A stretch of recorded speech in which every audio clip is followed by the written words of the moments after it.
Feel the power. Oh, I can feel it. Our moment of triumph approaches. It's Rock Talk.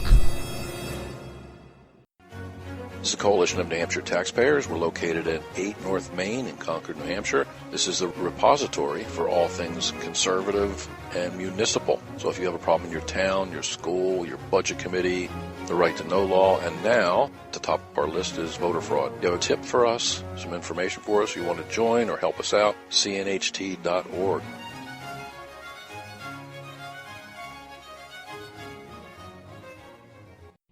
From the CNHT studios in Concord, New Hampshire, just a few blocks from the New Hampshire State House, this is Rock Talk.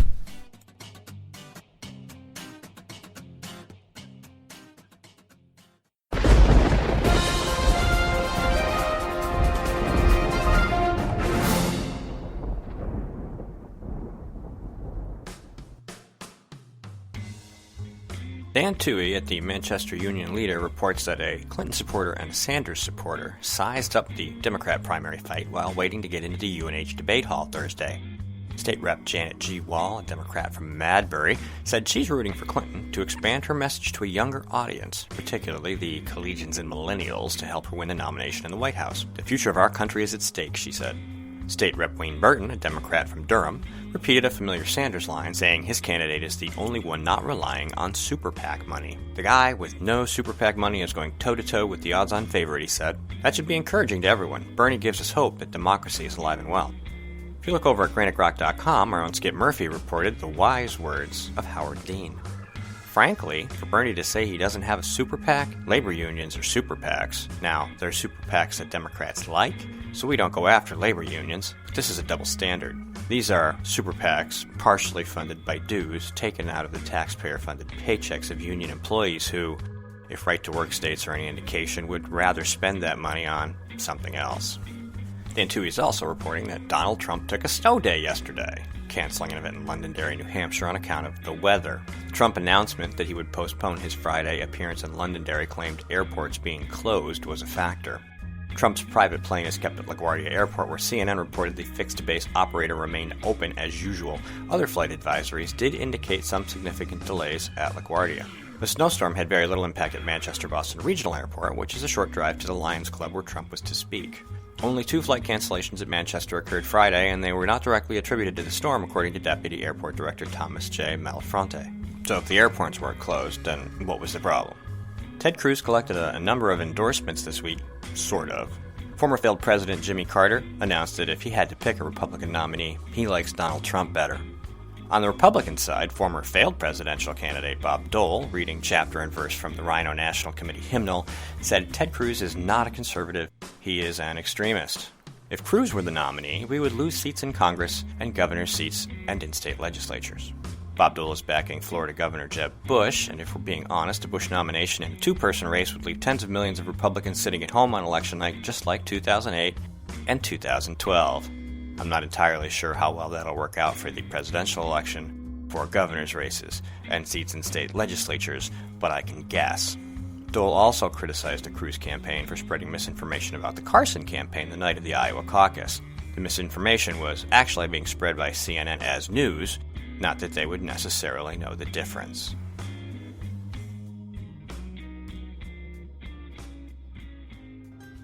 Some of the content on this program is shared under the fair use provision of U.S. copyright law, found free in the public domain, or covered under Attribution 3.0. Some of the music on this program is provided by Kevin MacLeod at Incompetech.com.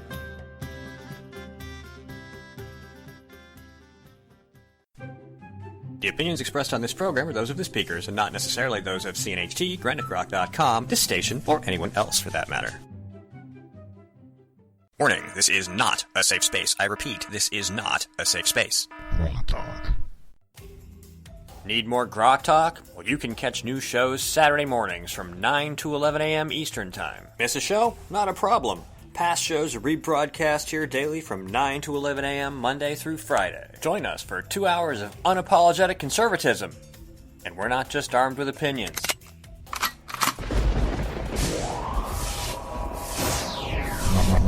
Rock Talk. 3 2, 1.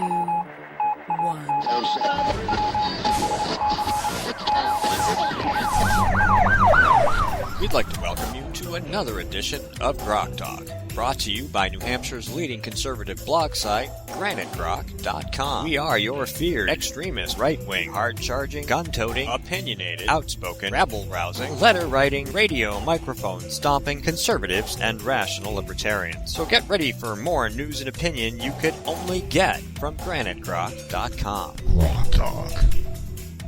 All right, welcome to another edition of Grok Talk. It is February already, can you imagine? And just a few days from now, the New Hampshire First in the Nation primary will occur on next Tuesday.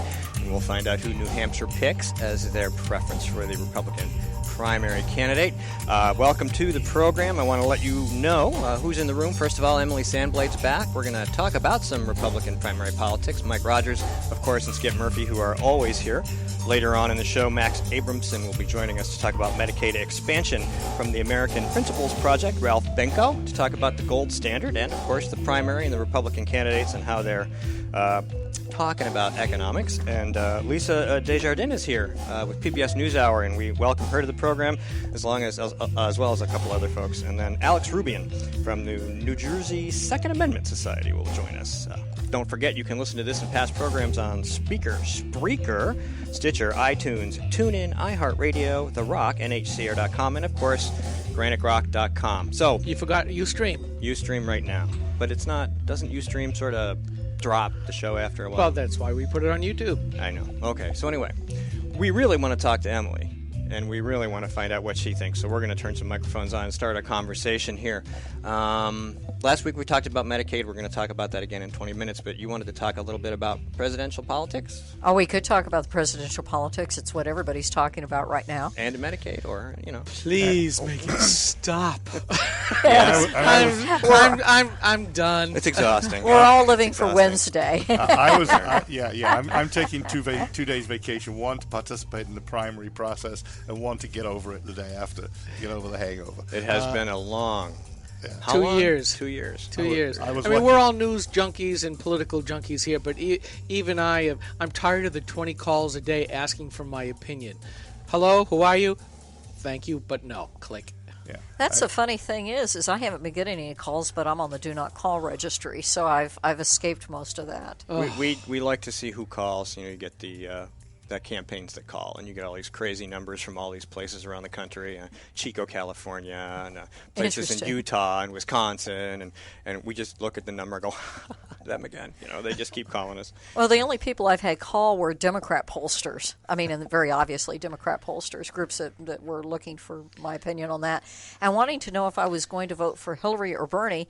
And I tell them that I was going to vote for Vermin Supreme, who is on the Democrat ballot. Yeah. Did you you just want the unicorn? Is that I want the free pony. the free pony? You're after the free pony. I'm all for the free pony. You know, Rick Olson, who might be here later, we never know. Sometimes our guests come and go, but he said that he wanted to vote for Vermin because he'd never tried pony before, and that was the best way to get one. I think it is. And for those There's going to be a lot of pony remains in the street. Yeah, and for those of our Pony listeners leavings. who have no idea who we're talking about, Vermin Supreme is a libertarian activist who actually he's a political satirist, and he is the candidate who walks around with a rubber boot on his head. And his open carry holster strapped to the side of said boot. Yes, and he is a little bit of political funster type stuff that we have here in New Hampshire. We always have those kinds of folks here, and it breaks up. And he filed for president the same day as Ben Carson, and actually before Ben Carson, and had some pithy comments, and also was resentful that the Secret Service prevented him from carrying his open carry in his holster attached to his boot. Which, by the way, is quite legal in the State House normally. Yes. Correct. All right, so a couple days left before the chaos ends for us. Yes, there's And, a couple of days. What are you thinking? Well, I mean, the polls are showing that I checked the polls this morning, and they're showing that Trump is still leading, although his lead's trimmed down a couple of points. And then Rubio is surging ahead, and Cruz is coming in third place according to the latest polls. Mm-hmm. But I consider the polls to be not very good at this point. because people are still, tweaking with the pollsters. And the pollsters are having a hard time getting anybody to answer their questions at this point.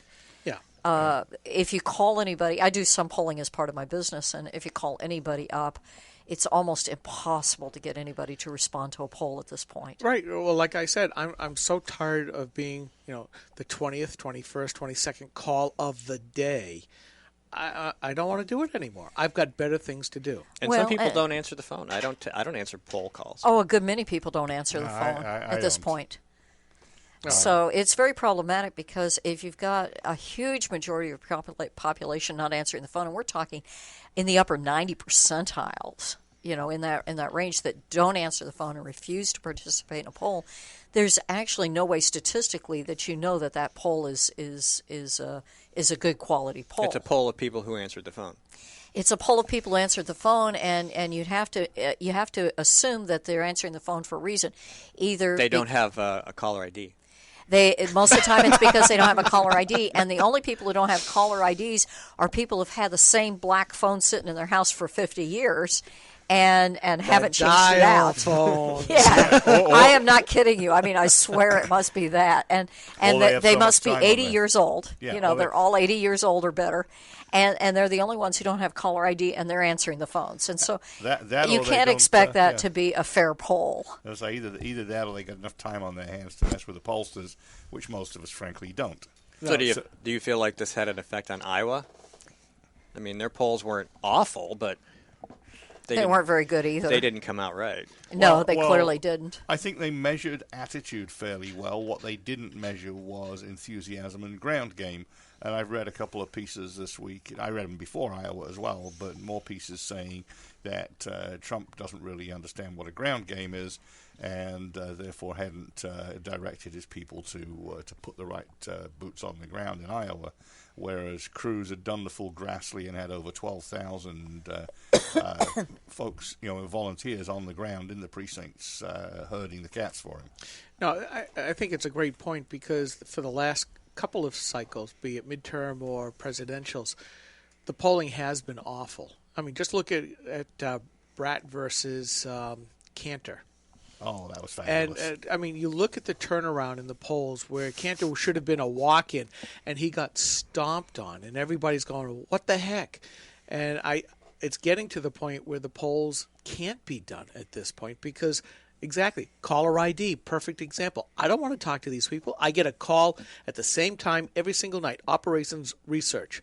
We just turn off the ringer, and that's it. But they've been calling us literally for 4 months, 5:30 every single day. There's an odd side effect to this. When my phone rings, almost nobody in my house gets up to see who it is. I got 5 people, 3 wireless phones, right? Cordless phones.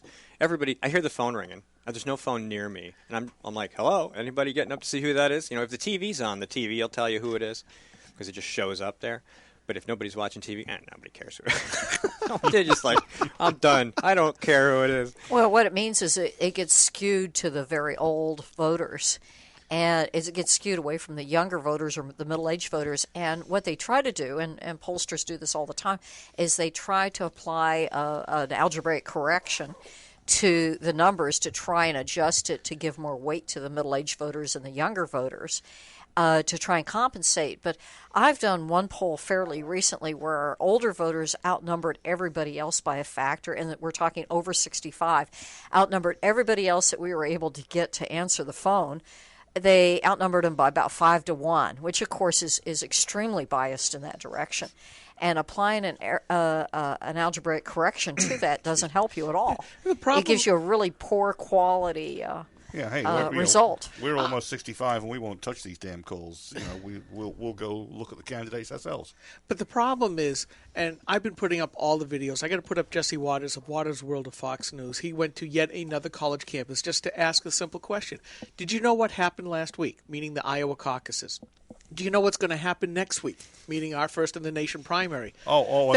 They can't even find New Hampshire on the map. This is at the University of Maryland, if I remember right. I mean, at least it's on the same end of the country. You would think that most of them got, it's somewhere here in New England. You go, couple of clueless people out west or in the Midwest trying to point it out 5 times, can't get it straight.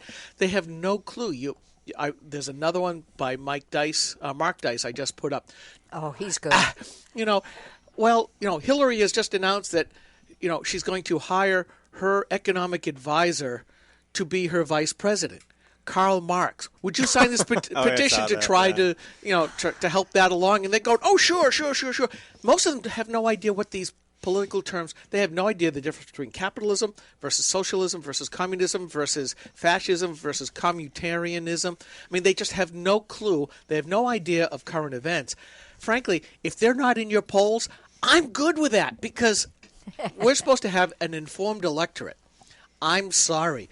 These guys aren't even informed about what they're doing now. They should take civic tests before they get their voter registration. But they can tell you every single celebrity that's going on, and they can tell you all of the nuances of J-Lo versus Beyonce and all of that stuff. Which I couldn't tell you. Yeah, right, because it doesn't matter in the big deal, other than Breitbart did say politics. Famously, he said, politics is downstream from culture. You change the culture, you change the politics. And we see in the colleges, though, they'll tell you everything about microaggressions, diversity, white privilege, Black Lives Matter, every single social justice warrior issue that you can think of that has absolutely no use at all for the most part when you're doing real work like programming or physics like you do or any of this stuff. It's like they're changing the disposition of the country. So here's a question, and we've addressed this question repeatedly.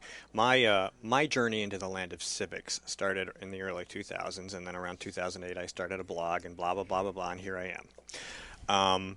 I learned a lot by going out and, saying, I don't know enough about how my government works. I don't know enough about politicians. I don't know enough about the process. I don't know enough about the founding. So I went out and I said, well, there's plenty of material here. I'm going to go learn.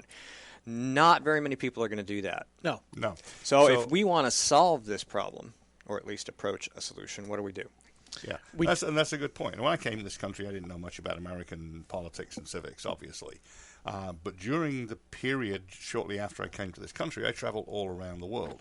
And having been interested in politics in England and a supporter of Thatcher, I would look at the local newspapers, try and absorb a little bit in whatever foreign language it was. A lot of it was Spanish because I traveled Latin America quite a bit. Mm-hmm. And I learned about banana republics and the changing of who was in poder, and it was very interesting. And then you talk to the local folks and try and get their impressions. And then, as you say, it came to around 2000, and especially after the Clinton era and then the Bush versus Gore, there was a lot to learn. And by the time 2007 came around and Barrio was running, I was pretty well versed in what was going on with American civics and Constitution. And about that time, I ran into you guys. And you know a heck of a lot more than most people. Yeah. Oh, absolutely. Well, I think from the time that I keep going back to this, but you go back to the Frankfurt School back in the 1920s, who had emigrated from Germany to California, found it too much of a decadent lifestyle, and they moved to Chicago. But between them and the Italian socialist Gramsci, who said, we're not going to do this the economic class warfare because it doesn't work here in the U.S., although one would look at the Democrat side of the political spectrum right now in the primary. I think that's exactly what they've done. But they decided, well, to change the politics, we have to change the culture. And the left, especially the new left movement based in the 60s, said, we do this by changing the education. And I find so many young people totally oblivious as to what the real history of the United States is. Not the political correctness crap where the founders are to be tossed out simply because they all owned slaves anyways. And they were white men. Old white guys, old white guys. Old rich white men. But you go through that, and that says everything that they've done is totally useless, even though the Constitution and the philosophies behind it, as you read in the Federalist and Anti-Federalist papers, was something that was radical at that idea that we were the sovereigns, that we were supposed to have a government that served us instead of being subject to a government as subjects, basically. Yeah. And we see that being tossed away, even to the point where the University of Connecticut is now resegregating its campus because they're creating a black-only dorm. Okay, so how far have we come from the civil rights era of the 60s and the 50s to see where they're segregating themselves. And you know, and it's happening in various other sub-micro cultures as well. We're missing that melting pot, and I'm not even sure that we're tossed salad anymore, because tossed salad basically says we can move around. I think we're becoming an ice block. All right, we're going to take a quick break. Max is in the room, and we're going to talk about Medicaid expansion in New Hampshire. Stay tuned. This is the Coalition of New Hampshire Taxpayers. We're located at 8 North Main in Concord, New Hampshire. This is the repository for all things conservative and municipal. So if you have a problem in your town, your school, your budget committee, the right to know law, and now, at the top of our list is voter fraud. You have a tip for us, some information for us, you want to join or help us out, cnht.org.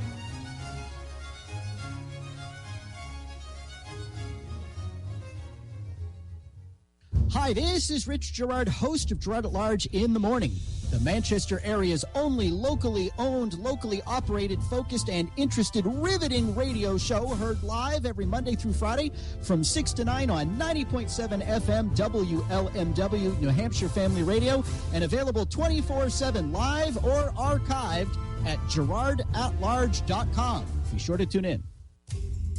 Need more Grok Talk? Well, you can catch new shows Saturday mornings from 9 to 11 a.m. Eastern Time. Miss a show? Not a problem. Past shows are rebroadcast here daily from 9 to 11 a.m. Monday through Friday. Join us for 2 hours of unapologetic conservatism.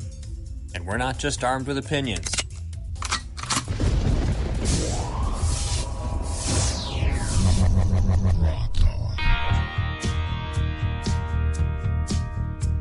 All right.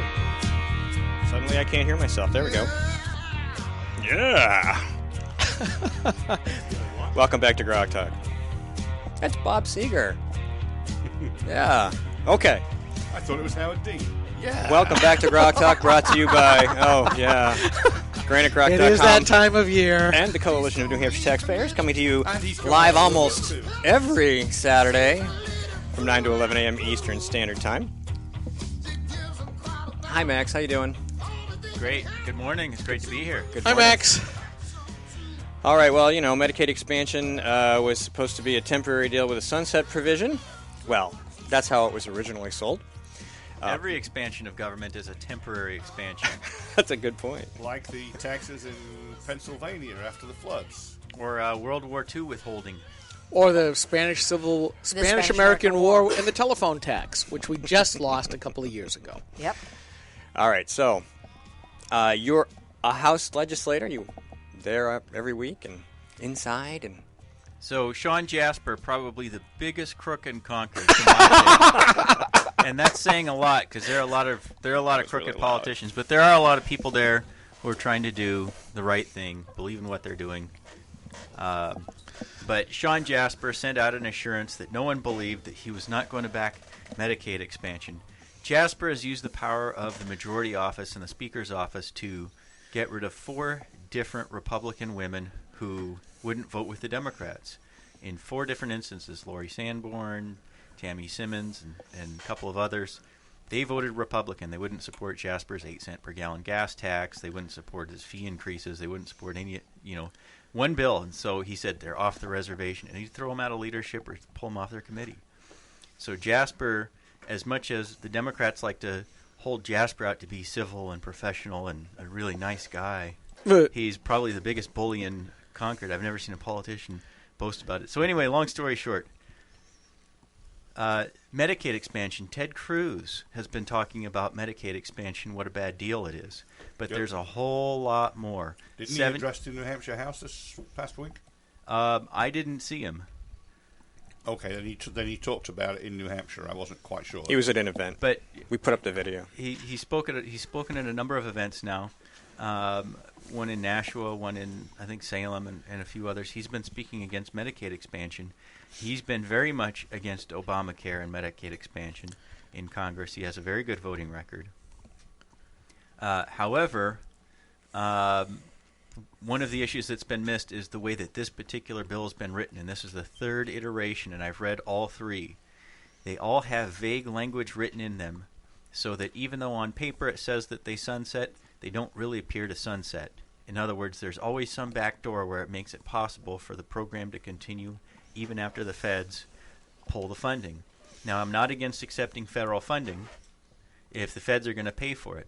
But what happens with every single federal program is, whether it's Bill Clinton's 100,000 cops on the street, special ed funding, SHIF, you name it, the feds run it for a few years, and then all of a sudden they pull the rug out from under you, and you're stuck with this huge liability. The problem with Medicaid expansion is it's something like a $240 million a year liability, and that would only go up over time as medical costs go up. Yeah, we talked Actually, about this. it's much higher than that. They're expecting it to be more like a $480 million liability. What's it per budget? I posted. If we end up paying for half of it, it's going to be closer to 280, which is horrific. Yeah, the official note, official fiscal note associated with Representative Joe LaChance, who famously decided to call out our Susan Olson that. Of course, Obamacare's Medicaid expansion is settled law and wouldn't take the advice of her saying, no, the Supreme Court shut it down. So I've been back writing in 2012. about it. Yeah, you're a this little is late. not But anyways, recent. that is showing just a major increase to the general fund, as we talked about earlier, of an additional $50 million a year. But you're right. That's if the feds keep paying. And I've heard right from the get-go, since they passed Obamacare, that percentage is going to go down. And that's where we get the crony capitalism with Jeb Bradley Care, because he's made monopolies of where the hospitals are. So now they can charge whatever they want. So they can give voluntary contributions back to the state. I'm just waiting to see what's going to happen when the hospitals say, it's voluntary. We don't have to. And I want to watch the Republican heads explode. Well, what's really weird about this is these hospitals are supposed to be nonprofit. And if they can swallow half of what Medicaid expansion isn't covering, what the feds aren't covering, where are they getting the money from? Why are they nonprofit? That's a huge profit on which they're paying a huge tax, which isn't really voluntary. Yeah, well, all of these hospitals have undergone rather large capital expenditure programs over the last few years. I know where I'm from, LRGH totally redid an entire wing. I mean, this was a massive expansion of money, and yet they were crying poor mouth for the previous 3 years of huge losses, relatively speaking. Where does this money come from? And all you can say is, one hand is feeding the other. There is a lot of crony capitalism going on here in New Hampshire because you can't spend what you don't have. Well, they're spending it, so it's got to be coming from somewhere. Well, I think it's going to end up getting passed through to the insurance companies and to the patients as insurance premium increases. Hi, Max. Well, that's a tax in a way. I mean, we're not going to call it a tax, but it really is a tax. This is the nature of Grok Talk. Go ahead. 17 state legislatures have rejected Medicaid expansion. States all over the country have rejected it, and nearly all of the states that have caved in and taken the Medicaid expansion funds are now finding that their out-of-pocket or out-of-general fund expenses are much, much higher than expected. Their mandates are more expensive than expected, and there are more strings attached than they thought. And So that's what's important, because a lot of this debate about local control and federal money comes with the strings. It's okay. They took our money. All right, maybe our Congress people aren't doing a good job of keeping them from taking our money, but now they want to give it back to us. But we only get it back with conditions, and those conditions are awful. And you've always told the stories about sidewalks and swimming pools or skating rinks or whatever your town took federal money for. They have to maintain it forever and ever and ever, or the government's going to come and say, write us a check, give us our money back. It's not their money, but plus interest. Plus interest. So the strings are awful. The rules, the regulations, the abuse of the regulatory state all comes with that cash. So, I mean, while it's okay to take federal money for some programs, I suppose, I wouldn't want to do it unless you didn't have to deal with all of that. And we frequently find every year in the state budget process, every time someone finds a way to do things more efficiently, there are always strings attached from some old federal program, grant, donation, something from some of them 50 years ago. 50 years ago, and we're still stuck with these mandates, and it creates continuous upward pressure on the budget. So who knows, people who want to retire in New Hampshire or open up a business here 10, 20 years from now, what is that going to do? And if we have the legislature continuing to accept more and more federal funds for nice-sounding things that are going to result in huge liabilities, then that tells you that if you move here, your business profits tax, business enterprise tax, commercial property taxes are going to be much, much higher 10, 20 years down the road. So do you really want to spend the money moving to New Hampshire knowing that your tax burden is only going to go up? Yeah, well, the thing is we see this cost shifting, and the politicians at every single level are always complaining about, well, they're going to push that cost down to our level and down and down. So, federal government to state government to county government to local towns. I got news for you. What they all want you to miss, and I've said this for years here and on Granite Rock itself, it's us taxpayers looking up through these various levels. It doesn't matter where the mandate's coming from. The taxes are always going to come out of our pocket. And if they do the shifting like they are with Medicaid expansion, where the hospitals are going to voluntarily give money back to the state, I'm sorry, that is an artificial cost put on the hospitals by government, although they're in on the game. Who gets to pay for it in the end? We do, either direct payments or we have to pay higher premiums or what have you. It's always the consumers that pay for government spending, regardless of how it's initiated, regardless of how it's filtered, and regardless of how the politicians lie about it. And where they dress it up, whether they take it from businesses or whether they take it directly out of our pockets at the state level or whether it's federal dollars. It all comes out of our pockets. Right. So this nonsense that Medicaid expansion here in New Hampshire is not going to cost New Hampshire taxpayers anymore, that's not going to cost at all, is a crock because almost all of us are federal taxpayers. And that's what I mean about this. Everything rolls downhill to the taxpayers. You do your taxes yet? If we care about if we care about our country, if we care about the $20 trillion national debt, if we care about the $26 trillion in unfunded entitlement obligations, we've got to stand up now as a state and say, no more. No more to Obamacare, no more to socialized health care, no more to government takeover of our daily lives, of our doctor's offices, of our insurance, of healthcare, hospitals. Yeah. And no, and hell no to any federal government mandates. All of them are illegal and unconstitutional. They all should be dumped, and we shouldn't take any money from the federal government. But that's the problem. Max is talking about what's going on with Sean Jasper, the Democrat-appointed Republican, nominally. Don't call him a Republican. Yeah, Speaker of the House, and we see what's going on in the state Senate, and they keep spending. We see the same thing with Republican majorities in the U.S. House and the U.S. Senate, and they keep campaigning about smaller government, lesser spending, and all of that stuff, and yet they keep passing all these higher budgets all along. It's like Glenn Reynolds of Instant Pundit is famous for saying, a thing that is not sustainable won't be.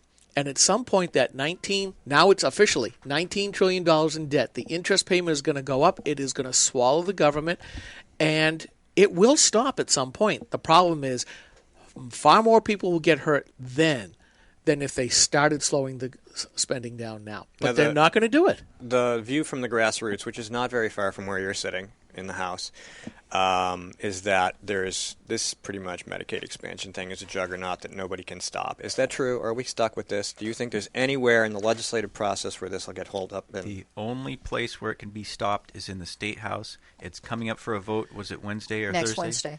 It's coming up for a vote. We have a lot of bills coming up. This is the hot, contentious issue. It's going to come down to maybe 1 or 2 or 3 votes, some people think. We're doing the counting in the committees, what they call whipping. They talk to Republicans. The vast majority of Republicans are against it, but there are enough rhinos in there that they could potentially pass this. Now, expandnh.org has a state income tax calculator, and you can plug in the facts and figures and see the state income coded tax. by this young lady right here. Thank you very much. Thank you. Emily Sandblade. You're Great welcome. one. It has a state income tax calculator. When, not if, when the feds pull the rug out from under us, what state income tax or state sales tax? I think a state sales tax would be even more destructive to our economy than a state income tax. But anyone voting in favor of House Bill 1696 needs to be voted out, primaried, and if they win their primary, we need to vote them out in November. We have to let them know beforehand. Call your legislators, email them, tell them, look, this is the most important vote of the year for me. You vote against 1696. Otherwise, we will eventually be left with some type of broad-based tax. After years and years and years of fighting against a state income tax, we have the Democrats and once again the rhinos under Jasper and his crony buddies. And Bradley. And Bradley, Jasper, Hinch, Flanagan, all these rhinos who love to vote for this big government stuff and then act like they're Republicans. Most of these guys come from safe Republican districts. So they know they can't get elected running as a Democrat, which is the easy way most of the time if you're backed by the lawyers and union officials and bureaucrats and people who are on the take. The easy way is usually to run as a Democrat because there's a lot less active involvement by Democratic voters, or they're very, very emotional voters. However, when they're coming from a safe Republican district, what do? They go to Republican events, they don't say very much, and then they just kind of sit back and let the process put them in office, and they just sit there running again and again and again. Yeah. And it is starting to filter into the Republican base as well. Because I met, and I posted this up last week, I ran into somebody who's been an activist for years, ran campaigns for local Republicans in the Lakes region, and he said, I'm done. I am tired of working to get people into office and just see other Republicans act like Democrats, voting, as you said, for the gas tax, for this Medicaid expansion tax. I mean, not the tax, well, soon-to-be tax, but Medicaid expansion. This is one of the biggest agendas on the Democrat list of stuff to get done. And this time, both of those two things were not done by Democrats, but they were done by Republicans. They are done by Democrats and rhinos. Rhinos are just corrupt politicians who say, why not run as a Republican because it's so easy? Right, but it's the Republican Party that says we are for opposite of those things, and then the Republican Party says nothing. No, all of us real Republicans vote no. No, I'm talking about the Republican Party, the NHGOP. Okay, but don't call these rhinos Republicans. They are simply corrupt Democrats. That's all they are. They have no interest in the well-being of the public. They don't care about AIDS, traffic accidents. They don't care about the safety of the public. They don't care about local control. They don't care about free markets. They don't care about principle. They are there to steal vote after vote after vote after vote, and committee after committee after committee. We're seeing them play the same games. All the Democrats and rhinos are twisting your words around and lying and pushing the same big government, George Soros agenda over and over and over again, and we've got to get involved in the primary process in September and vote these criminals out. Miguel. Yeah, sure. So it seems to me one of the questions we should ask these so-called Republicans is, you are nominally against Obamacare. You would like to see it repealed. What are you going to do when the congressional dog catches the Obamacare hubcap and actually destroys it? If we ever actually get a majority with a spine in D.C., and this thing goes away and gets replaced with free market economics, you have built this structure in the state based entirely on sucking down federal money that is, never mind is going to go away because that's the way of government programs. It's going to stop dead. You're going to go cold turkey. How's that going to work, guys? Yeah, they keep claiming that if they stop Medicaid expansion right now, then there will be 47,000 people who won't have any insurance all of a sudden.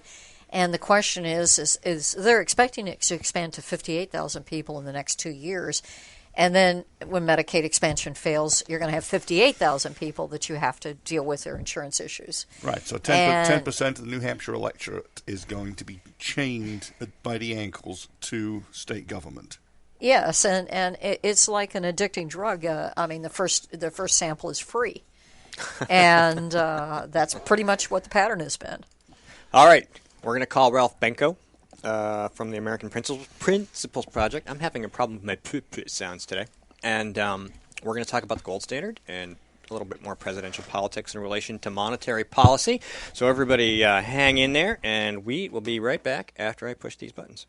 Hi, this is Rich Gerard, host of Gerard at Large in the Morning, the Manchester area's only locally owned, locally operated, focused, and interested riveting radio show, heard live every Monday through Friday from 6 to 9 on 90.7 FM WLMW New Hampshire Family Radio, and available 24/7 live or archived at GerardAtLarge.com. Be sure to tune in. This is the Coalition of New Hampshire Taxpayers. We're located at 8 North Main in Concord, New Hampshire. This is the repository for all things conservative and municipal. So if you have a problem in your town, your school, your budget committee, the right to know law, and now at the top of our list is voter fraud. You have a tip for us, some information for us, you want to join or help us out, cnht.org.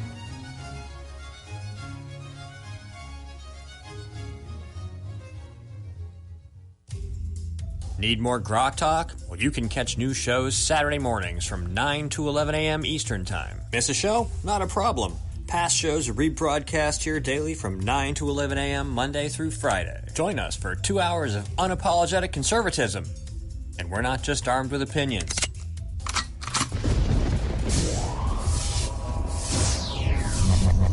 Rock Talk.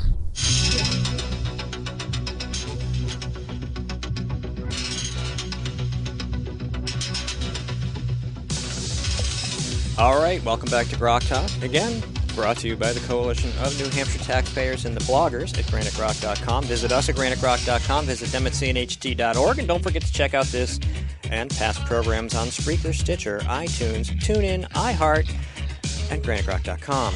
We are on Facebook. We are on Google+. We are on Twitter. We are turning microphones on. Am I turning the right microphones on? I am. Okay. A lot of buttons to push, a lot of things going on. All right, well, our next guest founded the Prosperity Caucus gathering of supply-side and free market economists, served on detail as Deputy General Counsel to the President's Commission on Privatization, and on White House agency staff under President Reagan.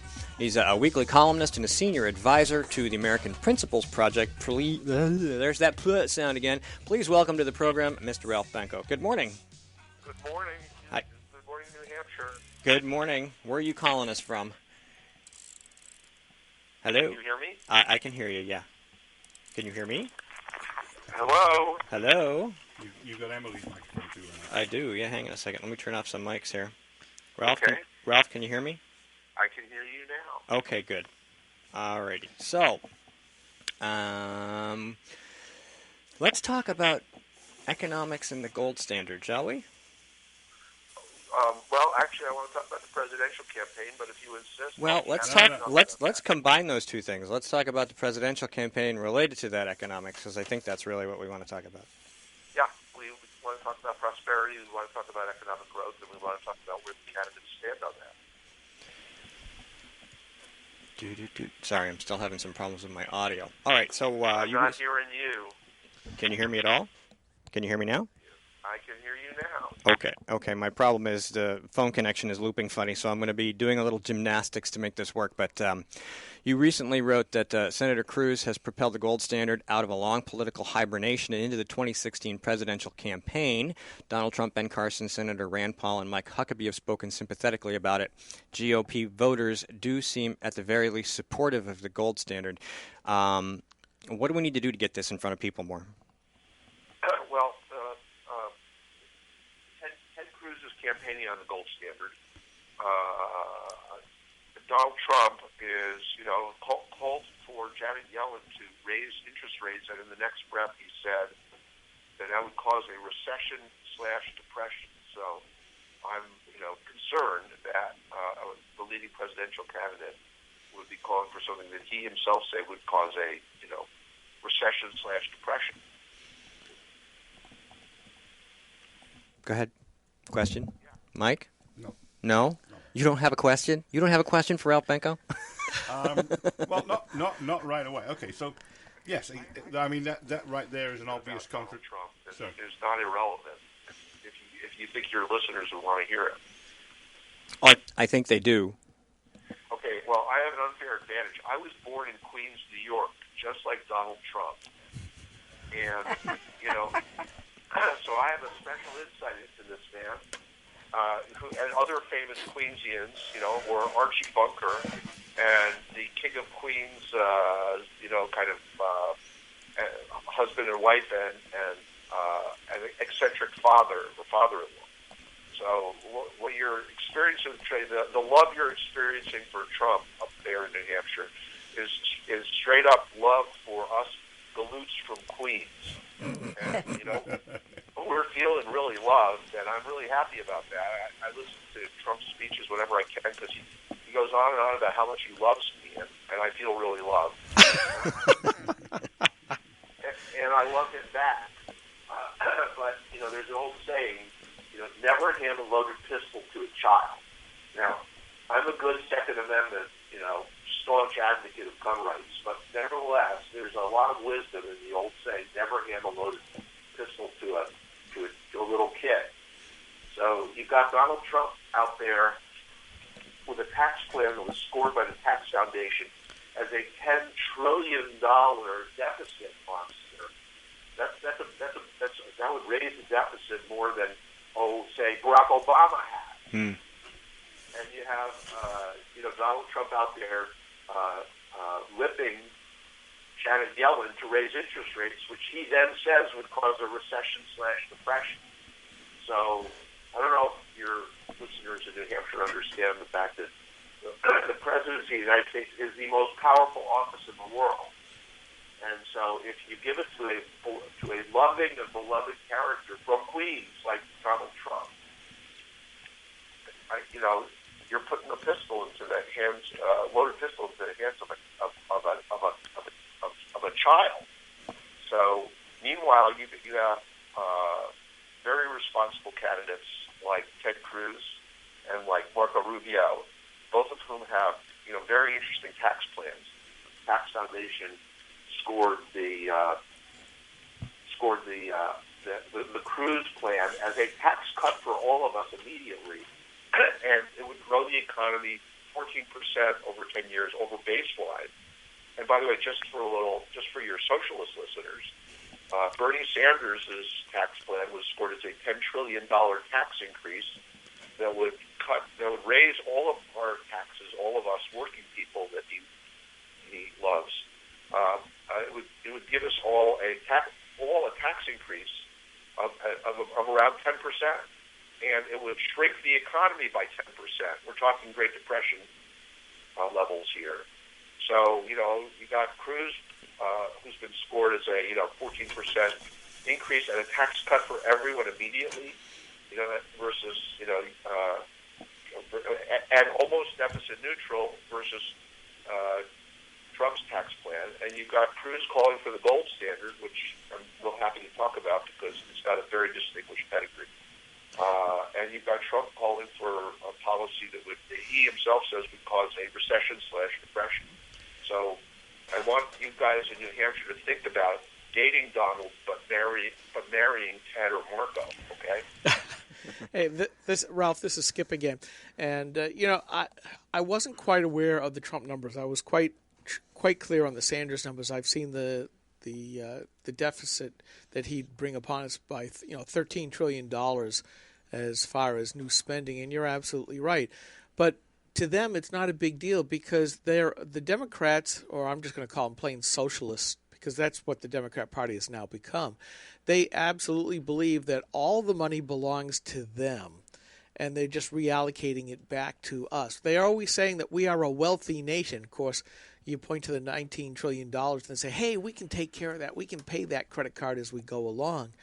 So I'm not surprised that these guys basically are absolutely showing, for the first time in a really huge way, we know better how to spend your money, and they have no problem. They don't see this as theft. They just see it as we have this income inequality, and we're going to change it whether you like it or not. We are rapidly going back to the time of we no longer have a citizenry that happens to have a government. We have a government that has ATM machines. Yeah, I tell when people ask me what I do, I'm a writer and I'm a policy advocate. I say, well, I work for the government because it turns out that the largest chunk of my income goes to the government, and the rest of it goes to the insurance companies and the public utilities and so forth. So I consider myself a public servant, but I'm not. We've had 15 years of this sluggish economic growth. Of under 2% on average under both President Bush and President Obama. If we had been growing at gold standard economic growth rates for the last 15 years, the same kind of rates that we had, it wasn't the gold standard, but it was an approximation of the gold standard that the Fed was using. It was called the Great Moderation. Under Reagan and Clinton, if we've been growing at those same 4% rates for the last 15 years, due to the miracle of compound interest, all of our paychecks would be something like 50% bigger. The GDP wouldn't be $18 trillion. It would be $25 or $27 trillion. So what we really have here is a little dark age of economic sluggishness. And what bugs me about the GOP candidates is they're not campaigning on it. They're campaigning on, Syrian refugees, and they're campaigning on immigration, and they're campaigning on, a lot of issues that aren't immaterial. National security. Yeah, I get all that, but whatever happened to the American dream of equitable prosperity? And each one of them actually has a platform on it. Every single one of them has a platform. You just have to dig down to get it. As a veteran supply sider of the Jack Kemp School, I'm most impressed by Cruz's flat tax and gold standard, because I can't think of a better way to get the economy growing. It was at 0.7% rate in the last quarter. We can quintuple that. We can raise that from 0.7% rate to 4 or even 5% rate, and all of a sudden the deficit starts to melt away. At those growth rates, we create so many jobs, we grow the economic base so fast that all of a sudden, without raising the tax base explodes, and the money starts rolling into Washington. I know you libertarians hate that, but 10 times as much rolls into our pockets. So it's collateral damage, guys. Suck it up. Why the candidates aren't campaigning on their plan to get the economy roaring again is a little mystifying to me. But I've done the math. I've looked at all of their platforms, and I'm really worried about Trump's proposal for a new Great Depression. Although, of course, to give Donald his due, it would not be the Great Depression. It would be the greatest depression ever. Oh, God. And $10 trillion is a more national debt. I mean, come on, give me a break. Whereas, you've got Cruz with his very interesting, very high-powered, Reagan-esque supply-side tax and gold standard plan. And, Marco Rubio with his very interesting human capitalism tax reform plan. He hasn't really talked very much about monetary policy, although he did co-sponsor and vote for auditing the Fed. So let's get the economy going again. We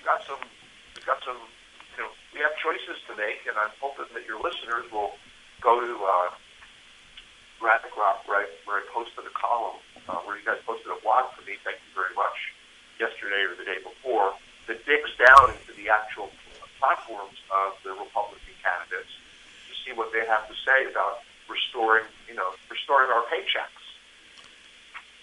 And that's fabulous. Hang on, Steve, you got me on? Yeah, go ahead.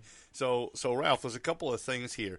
First of all, on Donald Trump, regardless of, as you say, the specifics of his proposals, which aren't that great, he is there saying, I'm going to get the economy growing again. And it was an interesting spectacle last night on Fox, having Hannity keep asking him, so how are you going to pay down the debt?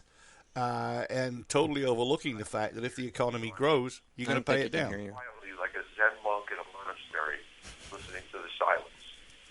You can't hear. He's not hearing anybody. Ralph, are you on a speakerphone? You're back. No, I'm not. I'm on headphones. Okay, then for some reason I wasn't getting through. Can you hear me now, Ralph? Yeah, loud and clear. Okay, great. So you mentioned Donald Trump, but notwithstanding the specifics, which I tend to agree with you aren't as great as some of the other plans, he's there on Hannity last night saying, I'm going to get the economy growing again, and that's going to take care of it. And Hannity keeps saying, so how are you going to pay down the debts? And he says, well, we get the economy growing. And, regardless of whether you think his plan will work, he's right to say if you get the economy growing, the debt will melt away, and Hannity was just totally missing that point. I love the fact that Donald Trump is talking about making America rich again. I love the fact that Donald is, focusing in on it's the economy, stupid. I give Donald Trump lots of points for getting the theme right. It's just the mechanisms that he's proposing are, right. A quack medicine, I get it. So let's just flip to the other side. I think we're all enthusiasts for Cruz.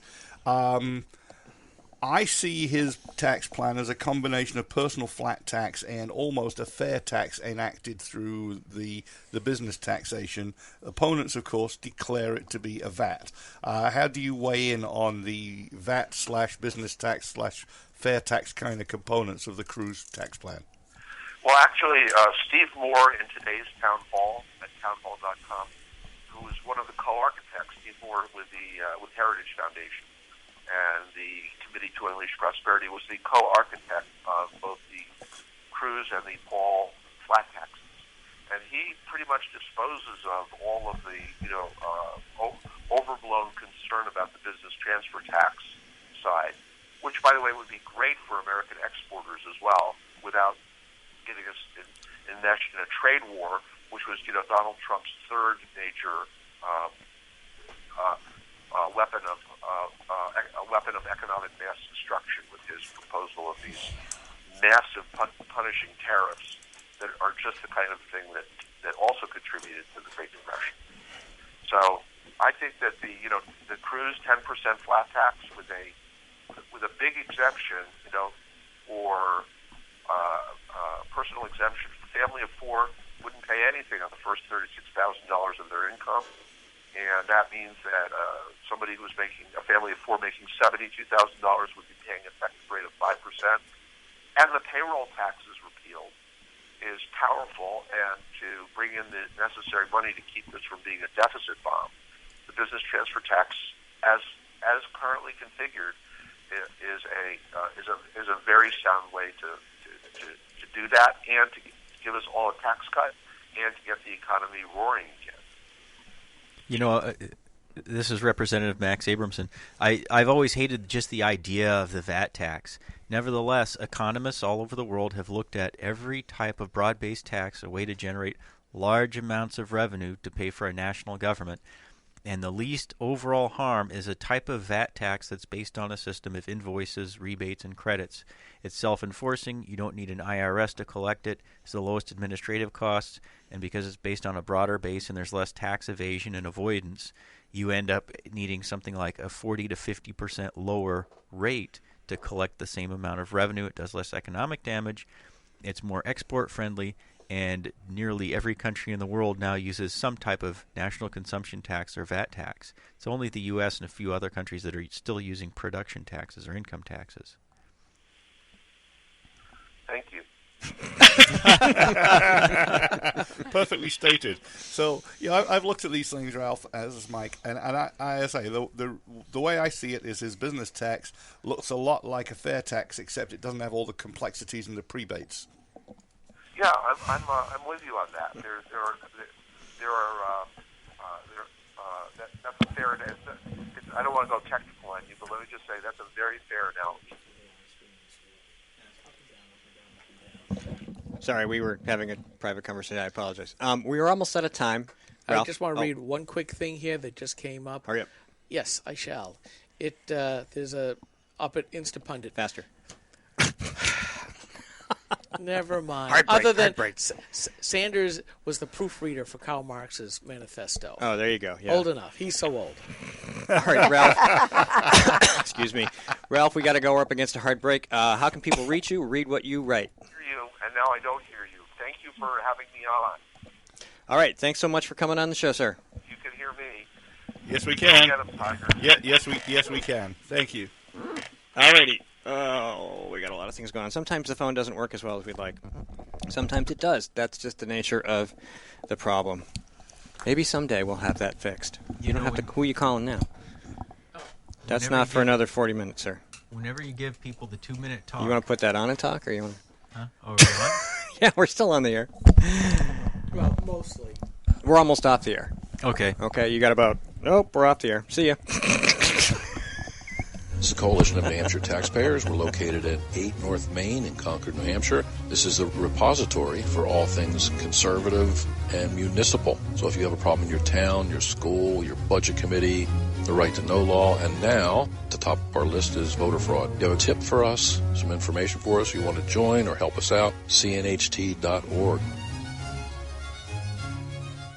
Hi, this is Rich Gerard, host of Gerard at Large in the Morning, the Manchester area's only locally owned, locally operated, focused, and interested, riveting radio show, heard live every Monday through Friday from 6 to 9 on 90.7 FM WLMW New Hampshire Family Radio, and available 24/7 live or archived at gerardatlarge.com. Be sure to tune in. The opinions expressed on this program are those of the speakers and not necessarily those of CNHT, GraniteRock.com, this station, or anyone else for that matter. From the CNHT studios in Concord, New Hampshire, just a few blocks from the New Hampshire State House, this is Rock Talk. Oh, feel the power. Oh, I could feel it. Our moment of triumph approaches. It's Rock Talk.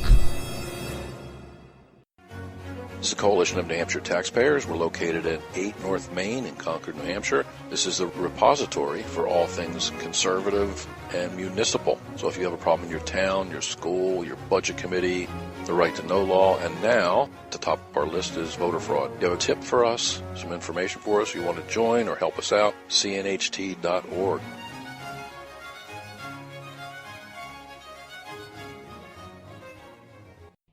from the CNHT studios in Concord, New Hampshire, just a few blocks from the New Hampshire State House. This is Rock Talk.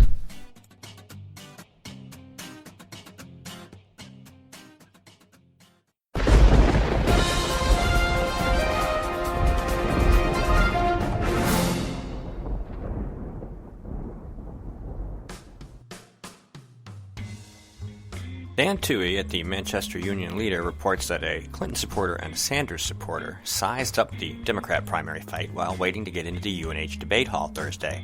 State Rep Janet G. Wall, a Democrat from Madbury, said she's rooting for Clinton to expand her message to a younger audience, particularly the collegians and millennials, to help her win the nomination in the White House. The future of our country is at stake, she said. State Rep Wayne Burton, a Democrat from Durham, repeated a familiar Sanders line, saying his candidate is the only one not relying on super PAC money. The guy with no super PAC money is going toe-to-toe with the odds-on favorite, he said. That should be encouraging to everyone. Bernie gives us hope that democracy is alive and well. If you look over at GraniteRock.com, our own Skip Murphy reported the wise words of Howard Dean. Frankly, for Bernie to say he doesn't have a super PAC, labor unions are super PACs. Now, they're super PACs that Democrats like, so we don't go after labor unions. But this is a double standard. These are super PACs partially funded by dues taken out of the taxpayer-funded paychecks of union employees who, if right-to-work states are any indication, would rather spend that money on something else. Dan Toohey is also reporting that Donald Trump took a snow day yesterday, canceling an event in Londonderry, New Hampshire on account of the weather. The Trump announcement that he would postpone his Friday appearance in Londonderry claimed airports being closed was a factor. Trump's private plane is kept at LaGuardia Airport, where CNN reported the fixed-base operator remained open as usual. Other flight advisories did indicate some significant delays at LaGuardia. The snowstorm had very little impact at Manchester-Boston Regional Airport, which is a short drive to the Lions Club where Trump was to speak. Only 2 flight cancellations at Manchester occurred Friday, and they were not directly attributed to the storm, according to Deputy Airport Director Thomas J. Malfronte. So if the airports weren't closed, then what was the problem? Ted Cruz collected a number of endorsements this week, sort of. Former failed President Jimmy Carter announced that if he had to pick a Republican nominee, he likes Donald Trump better. On the Republican side, former failed presidential candidate Bob Dole, reading chapter and verse from the Rhino National Committee hymnal, said Ted Cruz is not a conservative, he is an extremist. If Cruz were the nominee, we would lose seats in Congress and governor's seats and in state legislatures.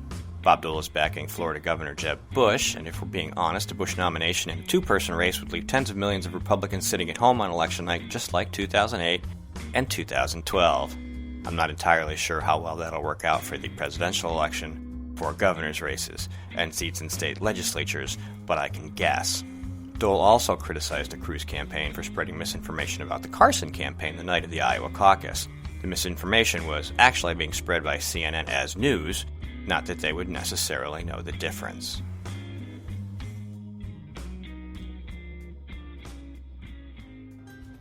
Some of the content on this program is shared under the fair use provision of U.S. copyright law, found free in the public domain, or covered under Attribution 3.0. Some of the music on this program is provided by Kevin MacLeod at Incompetech.com.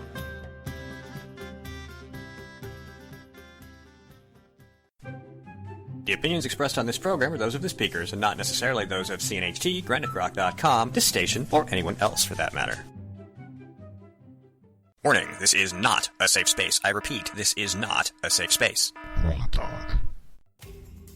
Need more Grok Talk? Well, you can catch new shows Saturday mornings from 9 to 11 a.m. Eastern Time. Miss a show? Not a problem. Past shows are rebroadcast here daily from 9 to 11 a.m. Monday through Friday. Join us for 2 hours of unapologetic conservatism. And we're not just armed with opinions.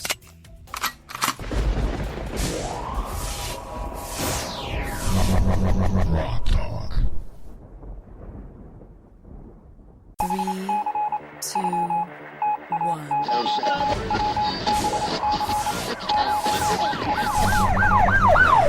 We'd like to welcome you to another edition of Grok Talk, brought to you by New Hampshire's leading conservative blog site, GraniteGrok.com. We are your feared extremist, right-wing, hard-charging, gun-toting, opinionated, outspoken, rabble-rousing, letter-writing, radio, microphone-stomping conservatives and rational libertarians. So get ready for more news and opinion you could only get from GraniteGrok.com. Rock Talk.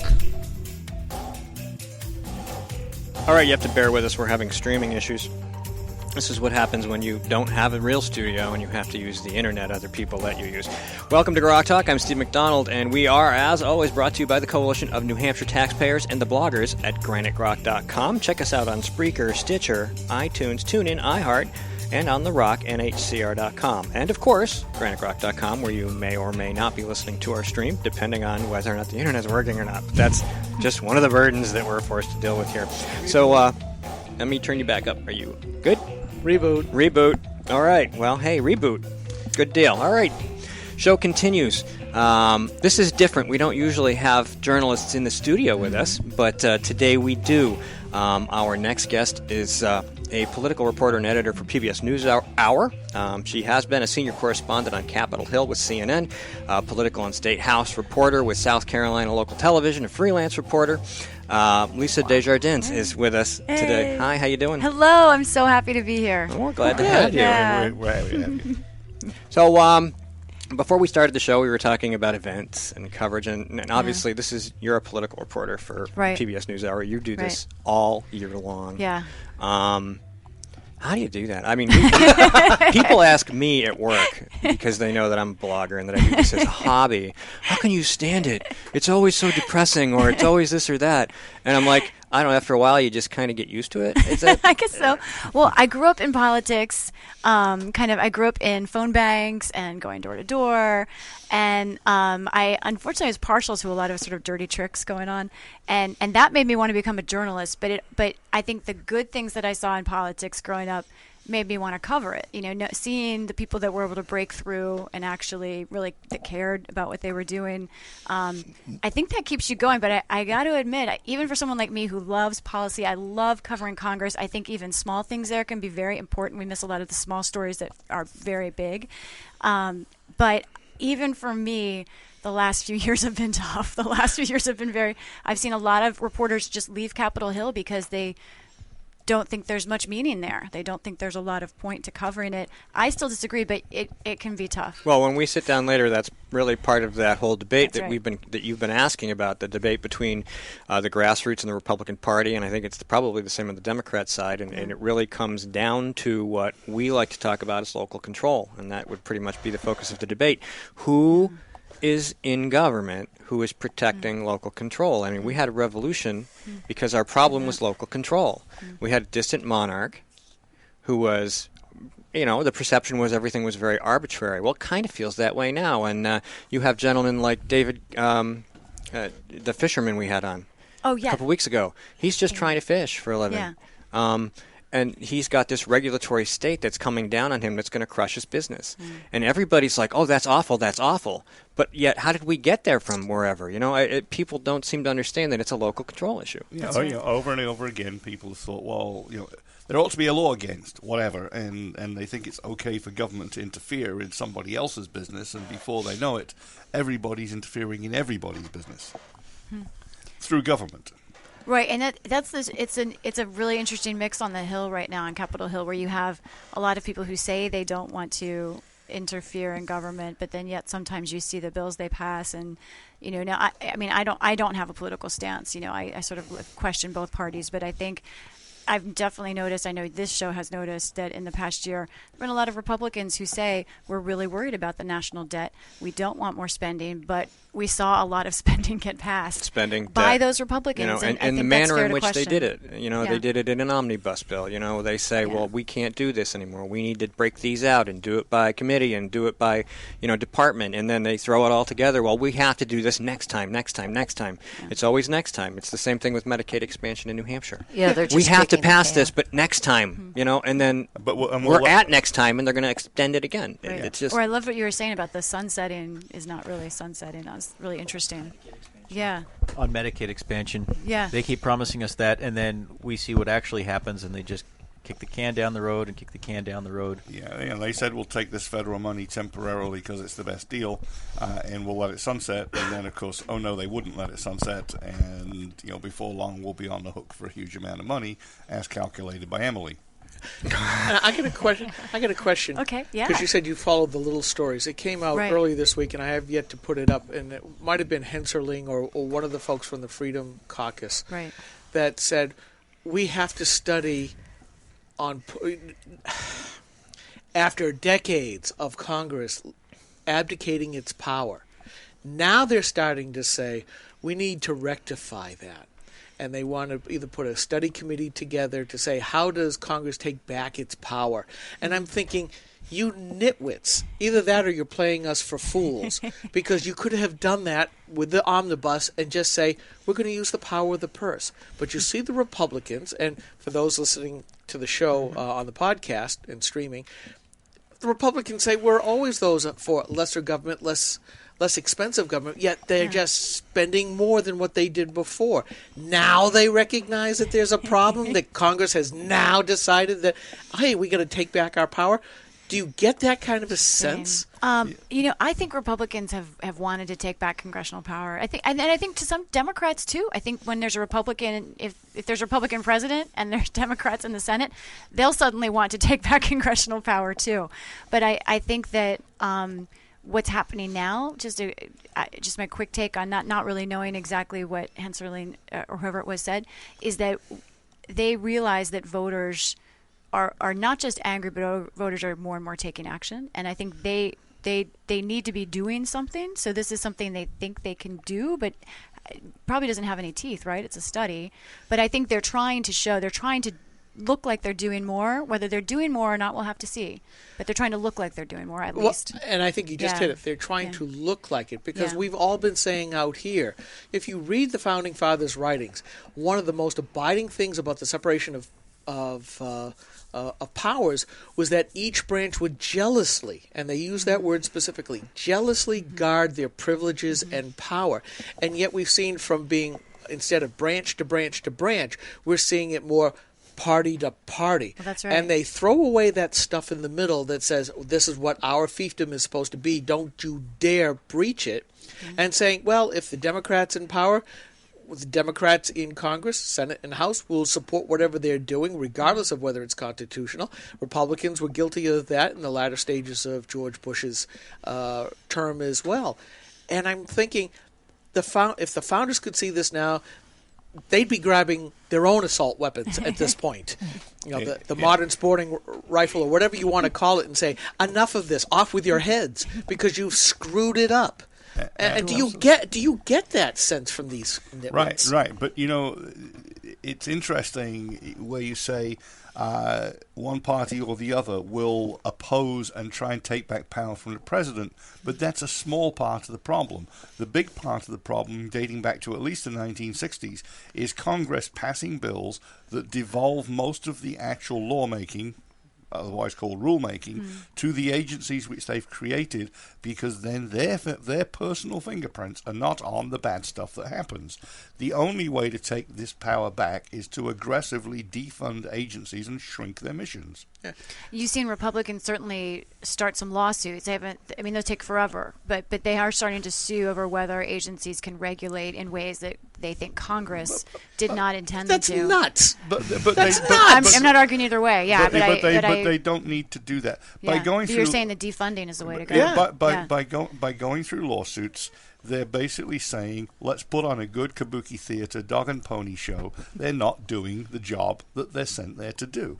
The whole thing about Congress created and Congress can destroy. Gives and takes away. Congress created these agencies, these semi-autonomous agencies, which are part of the executive branch, but Congress created them in order that they didn't have to have their personal fingerprints on the bad stuff that would happen as natural consequences of housing and urban development, Equal Opportunity Commission, EPA, and so on. We're all for clean air and water, but we're not for an enormous regulatory agency that stops normal business from happening. And the only way you shut that down is for Congress to rewrite the law authorizing these much more specifically with a much smaller budget. Would you go so far as to would you ever even envision, this is sort of a wild thought, but would you ever envision the bulk of agencies working more for Congress? We sort of evolved a system where certainly the president executes the law. But would you see rulemaking? I'm just saying in Washington's a process town, right? So somebody has to write the rules that come out of the laws. I'm wondering if you would rather those people who write the rules work for Congress than work for the president. I disagree with the premise. Yeah, I'm just curious. There shouldn't be the rulemaking at all. The legislators should be doing writing that the rules. Right from the get-go. They should repeal the 1946 administrative rule law that gave these agencies to do this. Mike is right. They've abdicated their power and basically their My power premise and might their be purview. exactly what you're saying, though. I'm just saying that you have 535 members of Congress. They can't write all the rules. So I'm just saying someone working for them exactly should write the rules. And again, but you're saying there shouldn't be. If they're writing more than that, they shouldn't be writing it. They should be enforcing the law. Okay. Period. This Gotcha. administrative rule bit has gone way too far. Where now they look at the EPA. They write the rules, which is the force of law. They have their own investigators. They have their own administrative courts. They have their own administrative judges, and they have their own police forces. And they have SWAT teams. Yeah. So more in police essence, forces in Washington D.C. than anywhere else per square mile. And is that something that there's 30 different administrative agencies now that have their own SWAT teams? Is this what the founders envisioned? Yeah, maybe. This is insanity. And they don't even need those because back to David Gaithal, whose name I finally remembered. Oh, wait.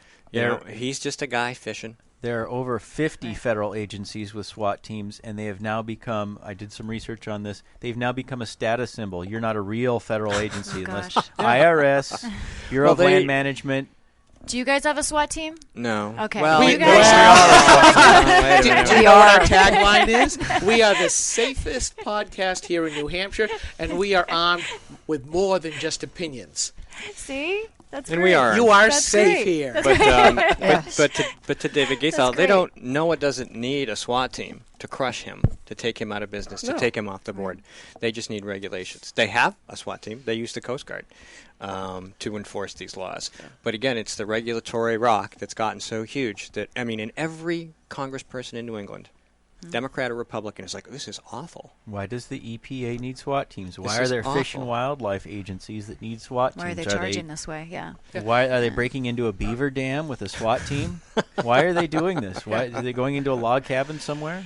And I hate to use you as an example, but you're going to. I'm or going a bear. to. Yes, because that's how we do things It's okay. around No, here. I get it. And it rolled No off special your lips. treatment. That's great. No, I don't want any special treatment. It rolled off Yeah. your lips so, not carelessly, boy. but Casually. casually. Yeah. That, somebody's got to write the rules. Okay. And the underlying premise was, of course, the executive branch is going to write No, remember, the rules. I was proposing a completely alternate premise. No, but so- you still had these agencies working for Congress.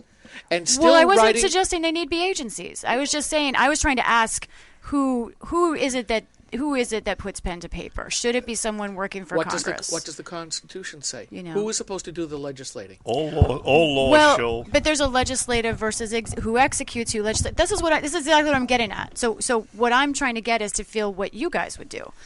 This is precisely the question I'm getting at. Can we wait to answer that in about 60 seconds? All right, everybody hang on. We'll take a really short break. We'll be right back. Hi, this is Rich Gerard, host of Gerard at Large in the Morning, the Manchester area's only locally owned, locally operated, focused, and interested riveting radio show, heard live every Monday through Friday from 6 to 9 on 90.7 FM WLMW, New Hampshire Family Radio, and available 24/7 live or archived at gerardatlarge.com. Be sure to tune in. This is the Coalition of New Hampshire Taxpayers. We're located at 8 North Main in Concord, New Hampshire. This is the repository for all things conservative and municipal. So if you have a problem in your town, your school, your budget committee, the right to know law, and now, at the top of our list is voter fraud. You have a tip for us, some information for us, you want to join or help us out, cnht.org.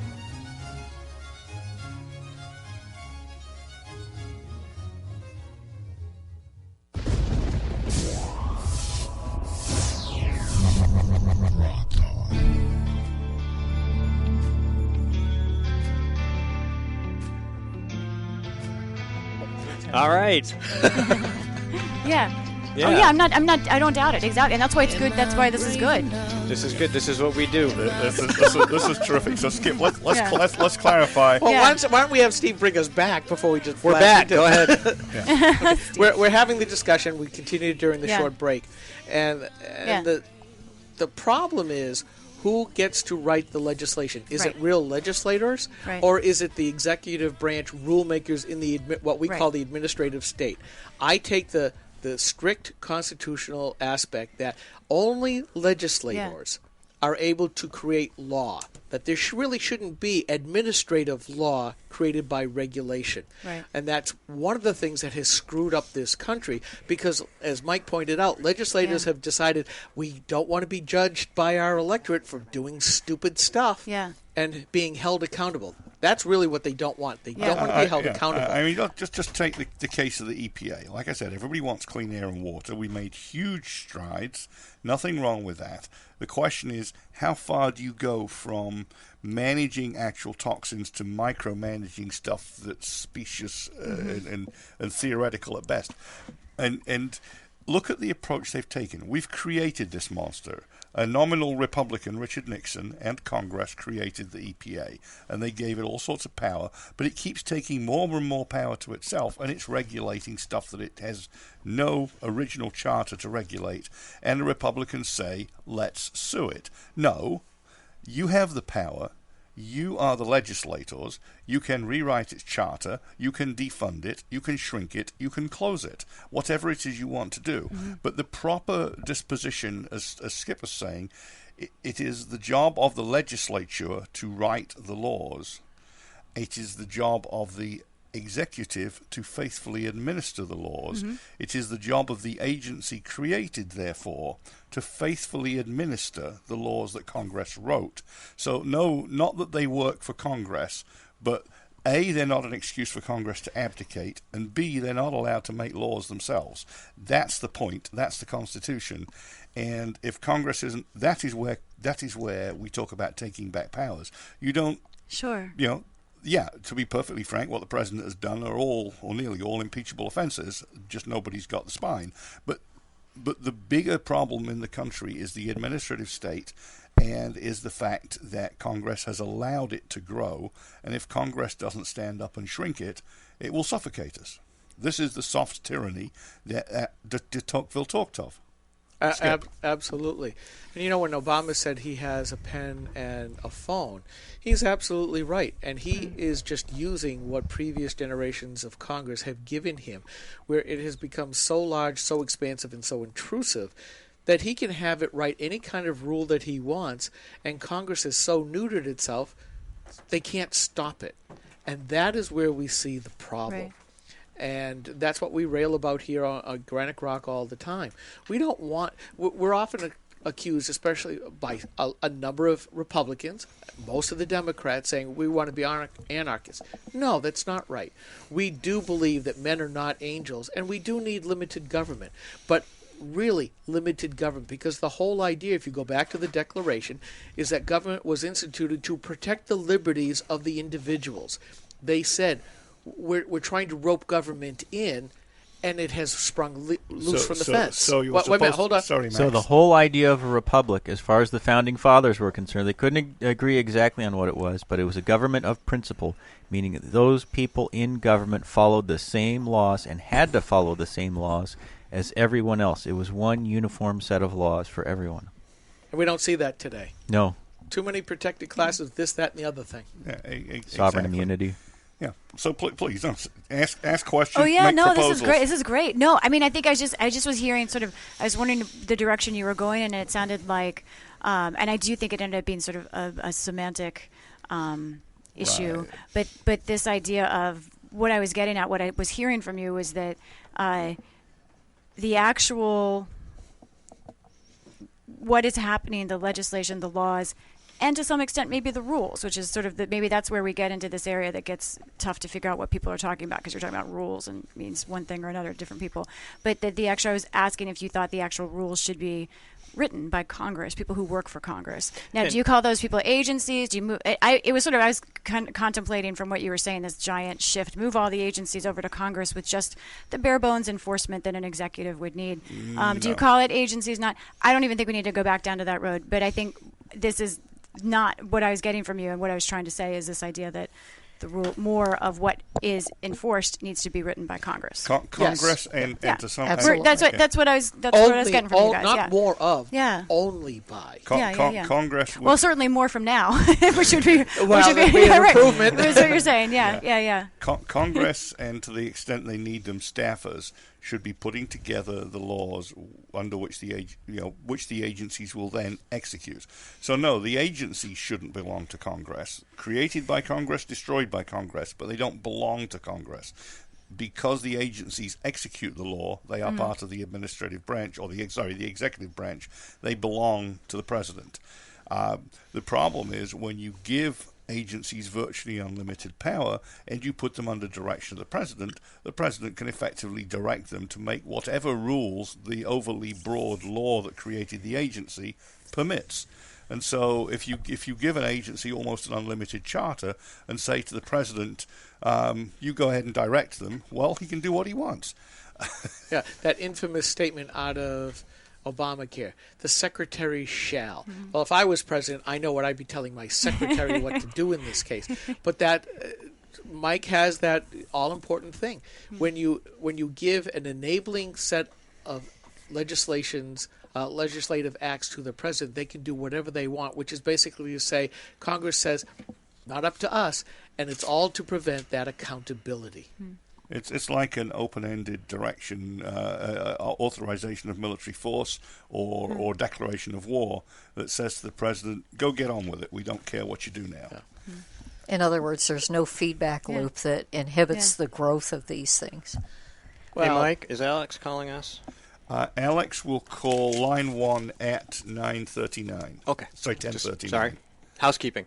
Nice. Okay. Oh, almost 2 points. Almost. Deflected by the PBS. And I've got his number. All right, so I'm going to turn the tables okay, great. On you. Okay.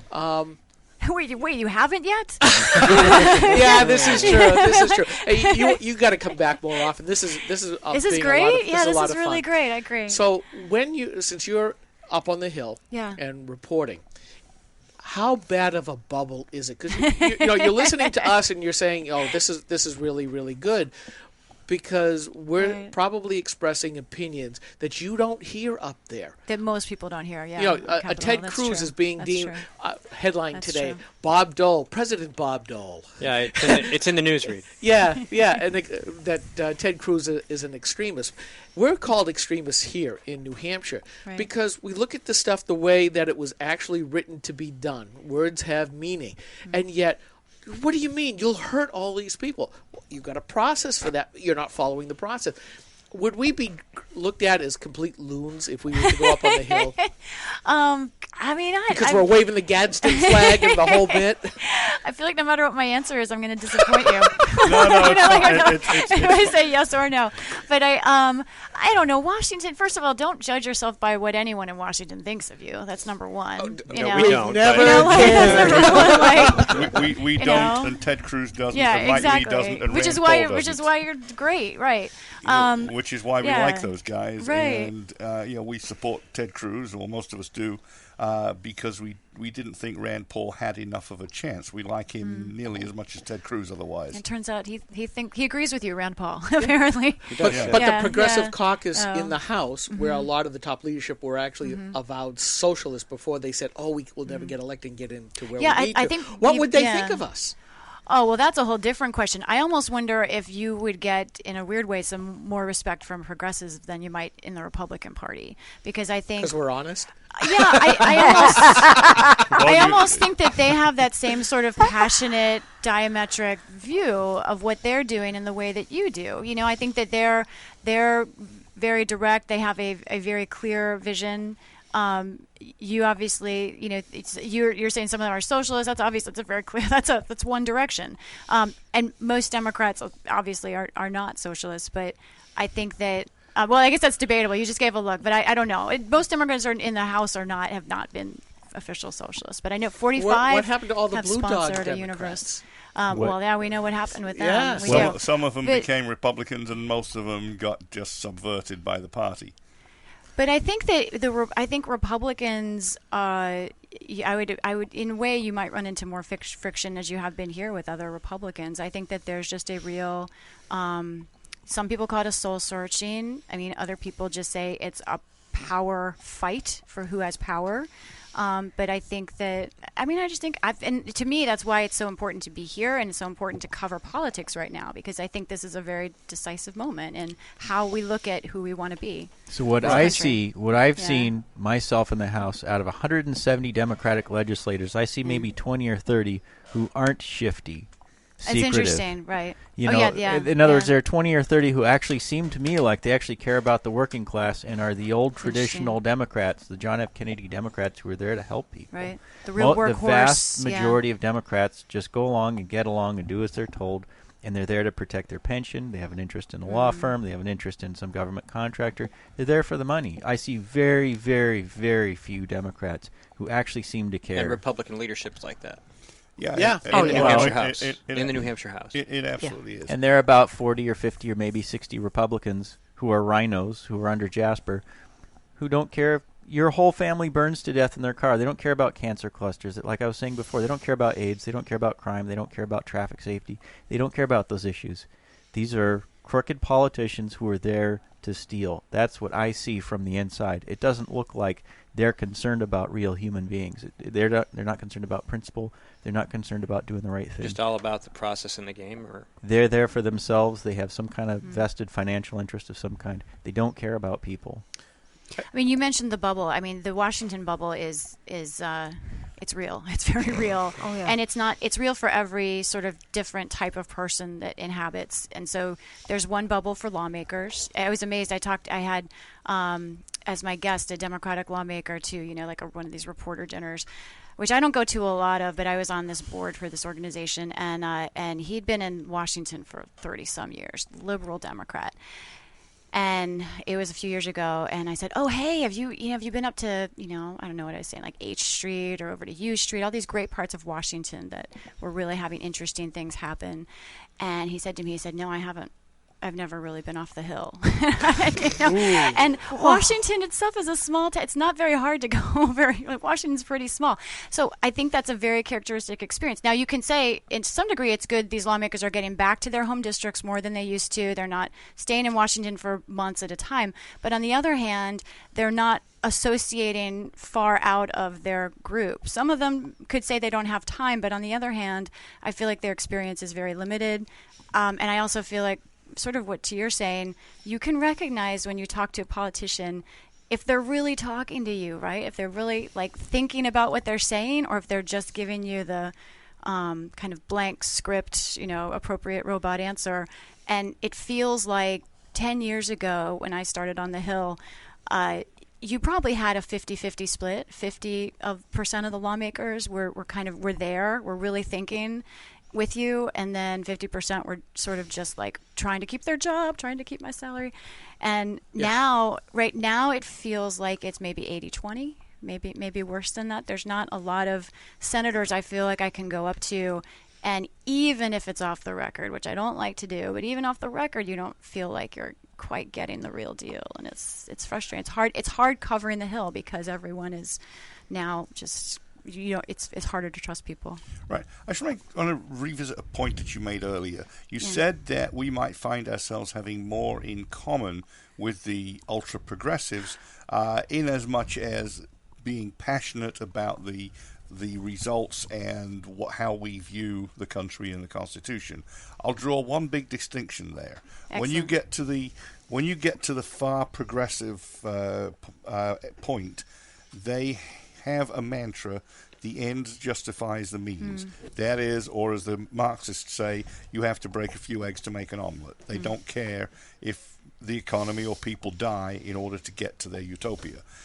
What the constitutionalists have as a completely different view is that we know what ends we want, but we don't agree that any means can be used to justify it. But that's obviously a critical philosophical point you're making. I think what I'm saying though is I think you'd get less eggs thrown at you from the progressives right now than from perhaps some other members of your party. Not here in New Hampshire. that wouldn't surprise me. I don't know, but just on Washington, I think, and especially when they're in the minority, they've sort of got their own. Sometimes the minority in Washington, one of the secrets there is it's a lot easier being in the minority. It's easy to kind of put up a fight, and you don't actually have to write bills the same way that a majority has to write.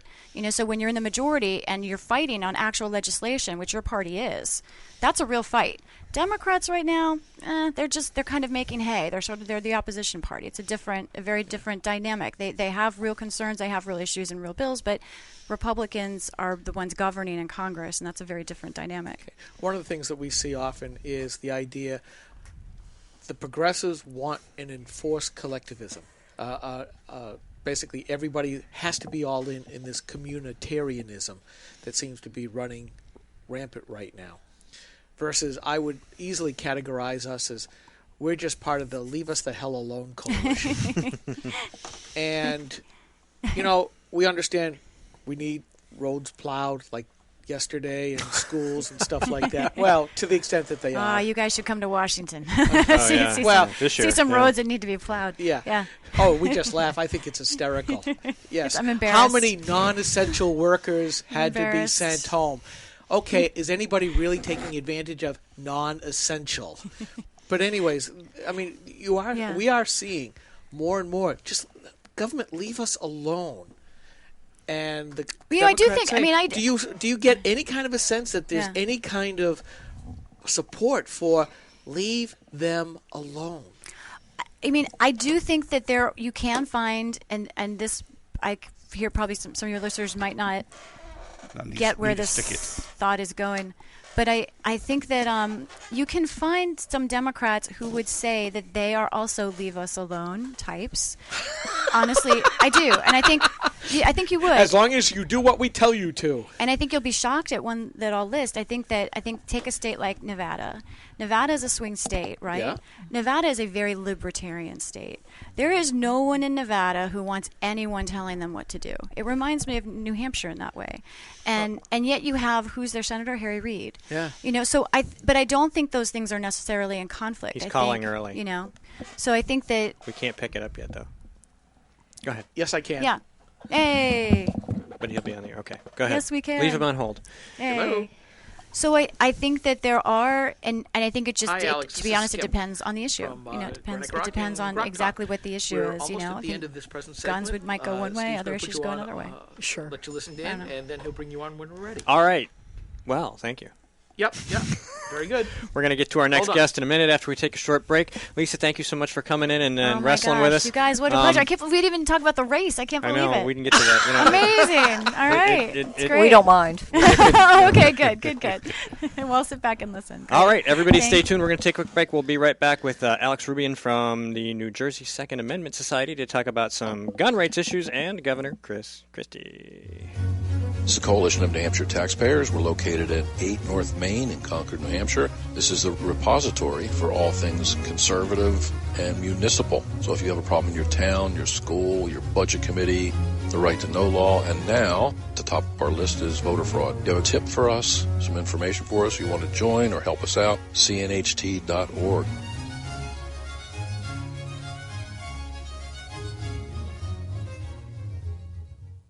Hi, this is Rich Gerard, host of Gerard at Large in the Morning, the Manchester area's only locally owned, locally operated, focused, and interested, riveting radio show, heard live every Monday through Friday from 6 to 9 on 90.7 FM WLMW, New Hampshire Family Radio, and available 24/7 live or archived at gerardatlarge.com. Be sure to tune in.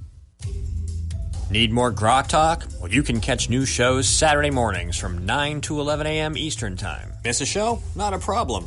Past shows are rebroadcast here daily from 9 to 11 a.m. Monday through Friday. Join us for 2 hours of unapologetic conservatism.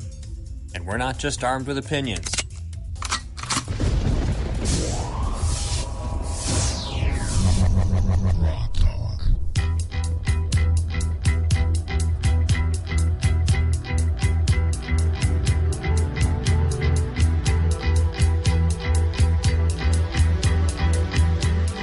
All right.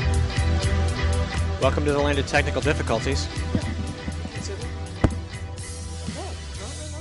We're still talking amongst ourselves. You people out there in podcast land, you just wait one darn minute. Welcome back to Grok Talk. Turn these mics on. Hey, room full of people. We're going to try to do 2 phone lines, but we're having problems, Alex. So you're just going to have to bear. We got Dan or Alex or both? Or we have Alex. I have can't get Alex? Dan. We're having the same problem we had earlier with Ralph. All right. Well, Yeah. the line says it's still open, still on. We're still having issues. It's Technical Issues Day. Alex, welcome to the show. Thanks so much for having us back on. Thank God you're here. So, yeah, sometimes... hey, how you doing? Can you hear us? Hello? He can't hear us. Alex, can you hear me? Is that... Yeah, we're having issues. All right, you want to try and get him back? I'm going to hang up on him. Hey, Ralph. Ralph, I'm sorry. Alex, this is Skip. Yeah, we're having really bad internet problems problems. Internet phone problems. No, it's not your end. It's we just can't seem to get things matched All right, up. so anyway... We're going to keep trying during the show, and if you're on a headset, just go to the regular phone. We're going to try this if again. If you're on a headset and cell phone. This is the joy of podcasting. Yeah, live. Don't use the headset. Icky, iffy phone service. How we doing? You ready? You ready? If you're using a No, Bluetooth we're not headset ready? with your cell phone, don't use it. Yeah. Wired headset should be fine. But it is a cell phone, right? Well, if you can hear him on that, Okay, let's well, try we're going to and keep trying. All right, we'll keep trying. We're going to keep trying. All right, we're going to try again. Alex, can you hear me? Hold on a second. Let me take that button off there. How about now? Do you want me to give you a call back in a minute? If you can hear us, why don't you give us a try? Maybe a new connection will work. Okay, I'll call you right back. All right, thanks. All right. He's going to call us back in a second. Technical difficulties brought to you by GraniteCrock.com. Okay. We're going to talk about Governor Christie's recent press release, I believe it was, or some announcement of some sort about gun rights in New Jersey or something. Yeah, sure. And, of course, Alex Roubian is one of the folks involved with New Jersey Second Amendment Society, and they're on the ground in New Jersey, and they've been there the whole time documenting the governor's documenting the governor's stand, his public statements, what's actually happening. They've actually tried to go and operate within this system to get a license to purchase a gun, a permit to purchase, and to register. And so they have some things to say. Did you get a hold of him? No, I'm waiting for Ed a Lasky callback. There he goes. Here we go. Here we Ed go. Lasky. Here we go. We'll cut you in on the joke later. Yeah, maybe. Hi, Alex. Is he there? Alex. Is he there? Alex. Let me turn me off. Alex. All right, this isn't going to work. I'm sorry. This is just not going to work. No, not today. Alex, we apologize if you can hear us. Try and call We're him just one more having time. some problems. I don't have his number. This isn't the segment where we just talk about calling Alex. So we tried. We apologize for our technical difficulties, but we are going to move forward. We still have Lisa in the room, so welcome back. I do want to put out there, just as a quick moment, that this seems like it would call for anyway. I'm looking for political jokes So if anyone knows political jokes, if they're on Twitter, send them to me at Lisa D News. I'm going to put them together and send them out to all of our PBS viewers. New Hampshire House Speaker Sean Jasper. There you go. Hey! I don't have I have to get one of those, don't I? I was just and his thinking, sidekick, Joe LaChance. Oh, yeah, we can talk. But especially, it feels like I'm looking for jokes about especially the candidates right now. And I feel like you guys have got to have some Clinton and Sanders jokes out there. This audience We've that's probably listening. posted some, yeah. The audience I'm sure is there's listening. a So few. I'm putting that out sure there. we have. There was an Sanders interesting supporters tweet have the that came best. across lately about this one woman was complaining that somebody stole this Bernie Sanders bumper sticker off her car, and she couldn't believe how much people didn't respect private property rights. Oh! I mangled the joke earlier. Hashtag Sanders is so old, he was the proofreader for Karl Marx. There you go. That's another one. Well, now you know where to send it. Sure, We're going to try to get Alex again? And of course, all the stuff Well, we're about just Hillary persistent, and ready for aren't we? jail. Yeah. Well, it's okay. I mean, I'll be around after the show too. People can tweet me. So She was I'm wearing looking an forward. orange jumpsuit. It looked like it was kind of a businessy suit, but it kind of looked like prison attire, and so I put orange is the new black. Oh, my. Yeah, but that's nothing compared to one of the photoshops that's out on the internet. Although with Hillary, you'd have to say orange is the new aquamarine. The color she chooses for her jumpsuits. All right. Alex, can you hear me? Can you hear me? I can hear someone, yes. Oh, well, that'd be me then. We apologize for all the trouble here. Hopefully we can get you in for a couple minutes. No problem. Okay. Well, why don't you just go ahead and start talking about why we called you? Because at this point, I've completely lost track of my program. Well, can you guys hear me? Yes. Yes. Yeah, so if we couldn't have it bad enough with having a terrible legislator that's all anti-gun, now in the debate a few weeks ago, Governor Christie went on national television, blatantly lied to the millions of Americans watching that he made concealed carry easier in our state. So we decided to go the next day, stop by some police departments, and have myself and other people try to apply because of this lie that he was spreading. And it was all false. The cops were telling all of us that he's done nothing to make the concealed carry application easier. If anything, it's harder today than it was years ago. That sounds about right. So, Christie is known as a big gun control guy. He is known as a big gun control guy, yeah. And of course, we've had Alex on the show before. We've put up his videos, and so not a lot has changed. Has anything changed since the last time we talked to you with regard to your investigation? Absolutely nothing. He even put out, because of our videos, he put out a commission report claiming that he was going to resolve all these issues. Now, listen to how insane this is, and the terror we had to deal with every single day as New Jerseyans. For over 6 years now, we've been telling the governor's office, the attorney general's office, and the police department that they're violating the law, that they're requiring all these additional forms, all these additional requirements when applying for a firearms card. And the governor's claiming that he, as the commander-in-chief of New Jersey, cannot contact the police department to tell them to cut the crap out, follow the law, and if they don't follow the law, they'll be charged with official misconduct. That's the kind of liar that he is. And for years, he's been doing nothing. Suddenly, he suddenly cares about the Second Amendment and wants to gain all of our support. These are fake Second Amendment supporters, and this is why nobody should ever trust Governor Christie. Go ahead.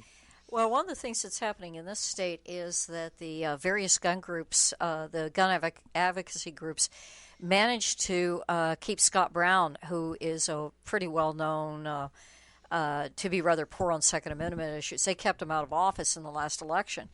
And it's some people's view here that it may be possible that part of the reason that Christie is trying to remake himself in this image is to make sure the gun groups in New Hampshire don't come after him and defeat his chances for winning here. Well, they already have gone after him. I've been in communication with many of them, and they're not falling for his lies, and I'm glad his membership is not falling. I had the privilege of actually visiting your state house, which was, like going into the Twilight Zone. You walk in, there's no cops harassing you, there's no metal detectors. Practically every legislator that I met is showing me their side piece and how they're concealed carrying. it was unbelievable. If you go to our state house, it's almost like going to, a military base. And first you get harassed. You're asked why you're there. You're getting patted down. You're going through metal detectors. You have to open up your bag. And, no guns are allowed. It's such a statist mentality.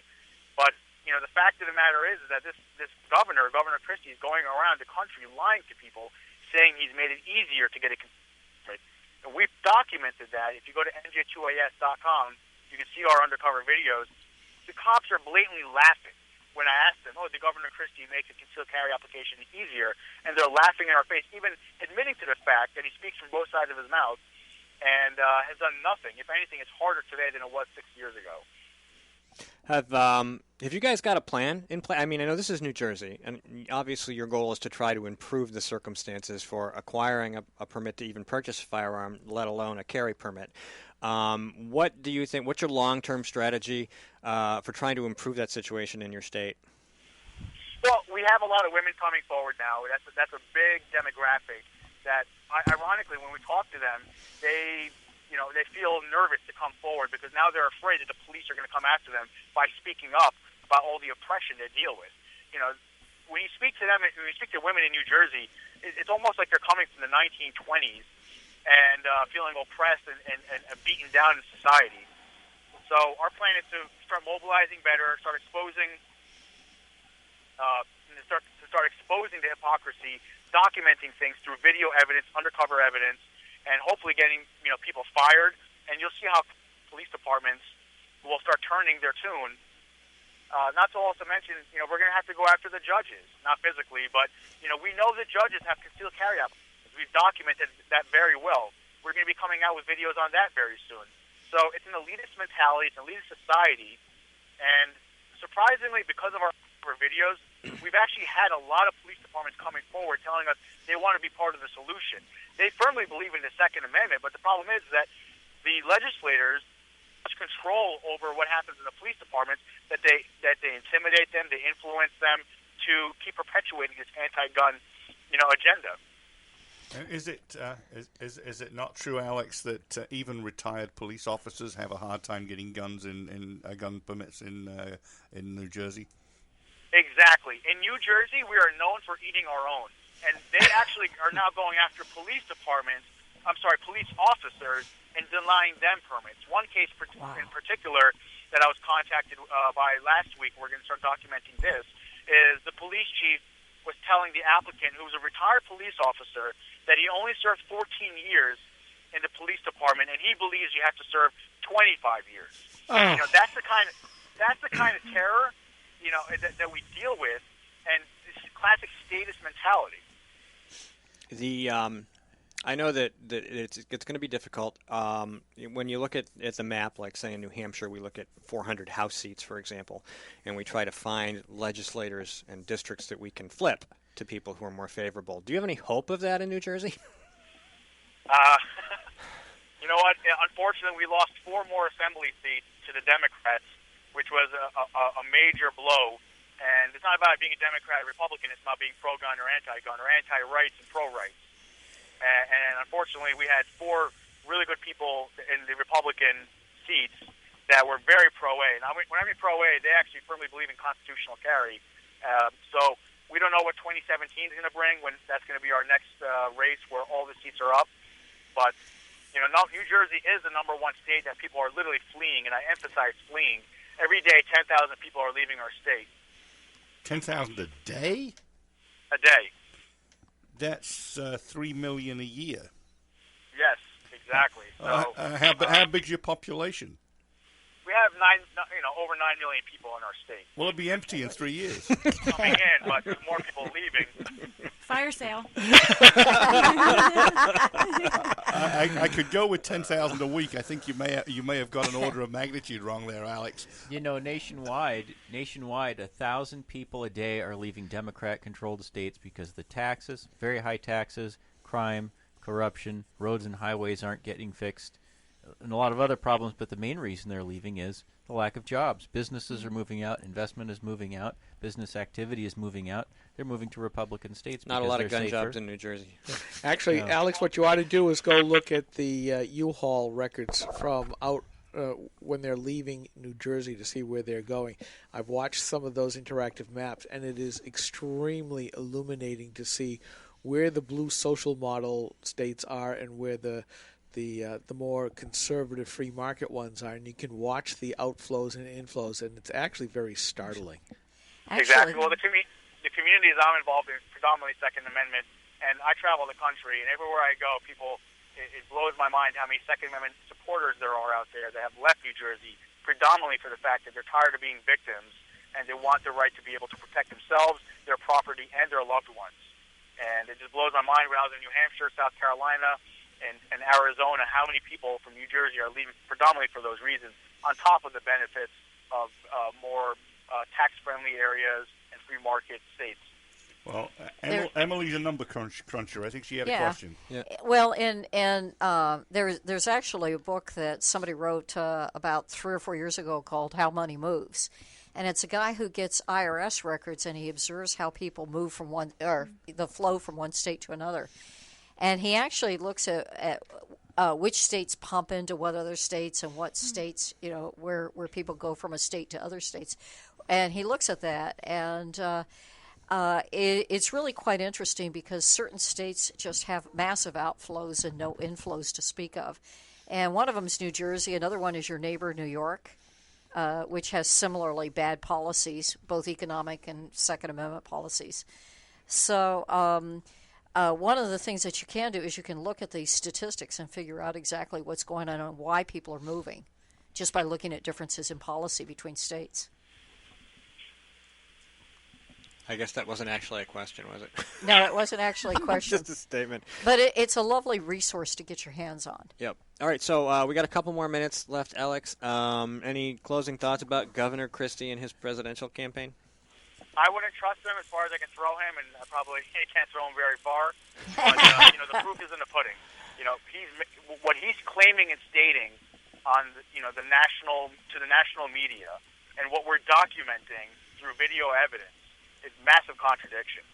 So what he says and what he's actually doing is two completely polar opposites. And people have to realize that all he literally has to do is write a letter to the Attorney General to direct the police department to stop breaking the law, that permits should not take over a year to be processed, that people are literally, I'm not kidding when I tell you this, people are literally dying while waiting for their permits to be completed and so-called investigated. And he won't even do that. So when it comes to our Second Amendment, we're at a very pivotal moment in American history. Do we want a fake Second Amendment supporter who's not going to stand up for our rights, or someone that's going to actually do it? All right, so Alex, how do people reach you and support your efforts? They can visit NJ, like New Jersey, the number 2, the letter AS.com. That's NJ2AS.com. Our contact information is there. All the undercover videos are posted on our main site. And, we'll be more than happy to talk to people from all around the country. All right, well, thanks for finally being able to get on Grok Talk. All right, thanks for having me back on. All right, bye-bye. Alex, thanks a lot. Okay. Bring all your Second Amendment friends up to New Hampshire. And bring all your Second Amendment friends to New Hampshire because the Free State Project has pulled the trigger. Yes. Oh, that's right. They're at 20,000 now. 20,000 people have signed up and said that they're going to move here, and they've officially pulled the trigger and said, all right, move. But I think based on experience, it's probably going to be more like 10,000, 11,000, 12,000. Still. I don't think all 20,000 are going to move. And how long is it going to take? We already have 2,000, 5 years. Yeah. It's over a 5-year 5 period. years, but I think it's... You think it's going to take a little longer? I talk to people many, many times, and it would take... Oh, I'm going to come next year. I'm going to come next year. I'm going to come next year.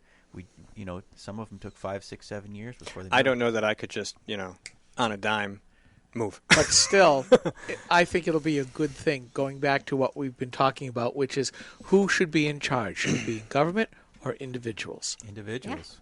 Yeah. All righty. Well, that's another week and another program. We'll come back next week with more guests and more conversation. And we really never know where we're going to go, but somehow we always end up on a very similar theme, which is local government control, individual rights, personal responsibility, simple conservative constitutional values. These are just the things that are the foundation of what we talk about here and what we believe. And hopefully you'll come and join us. And make sure you share the program, please. We have plenty of places for you to listen. Spreaker, Stitcher, TuneIn, iTunes, iHeartRadio, therocknhcr.com. You can listen to past programs every day from 9 to 11 a.m. at graniterock.com, and we encourage you to do that. So everybody check back and listen in and click on our podcasts and share our stuff, and we'll see you next week. Right? Yeah. Everybody good? Yep. All righty. Thank you so much.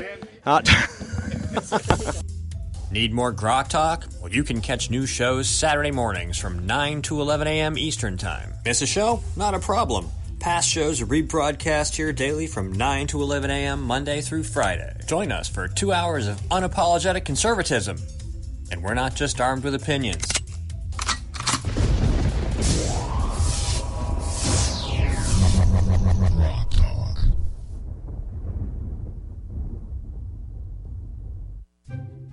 The opinions expressed on this program are those of the speakers and not necessarily those of CNHT, GraniteRock.com, this station, or anyone else for that matter.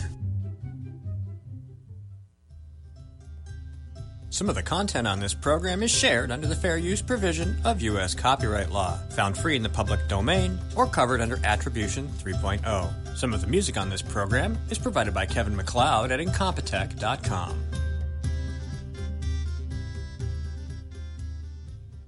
It's not a tumor.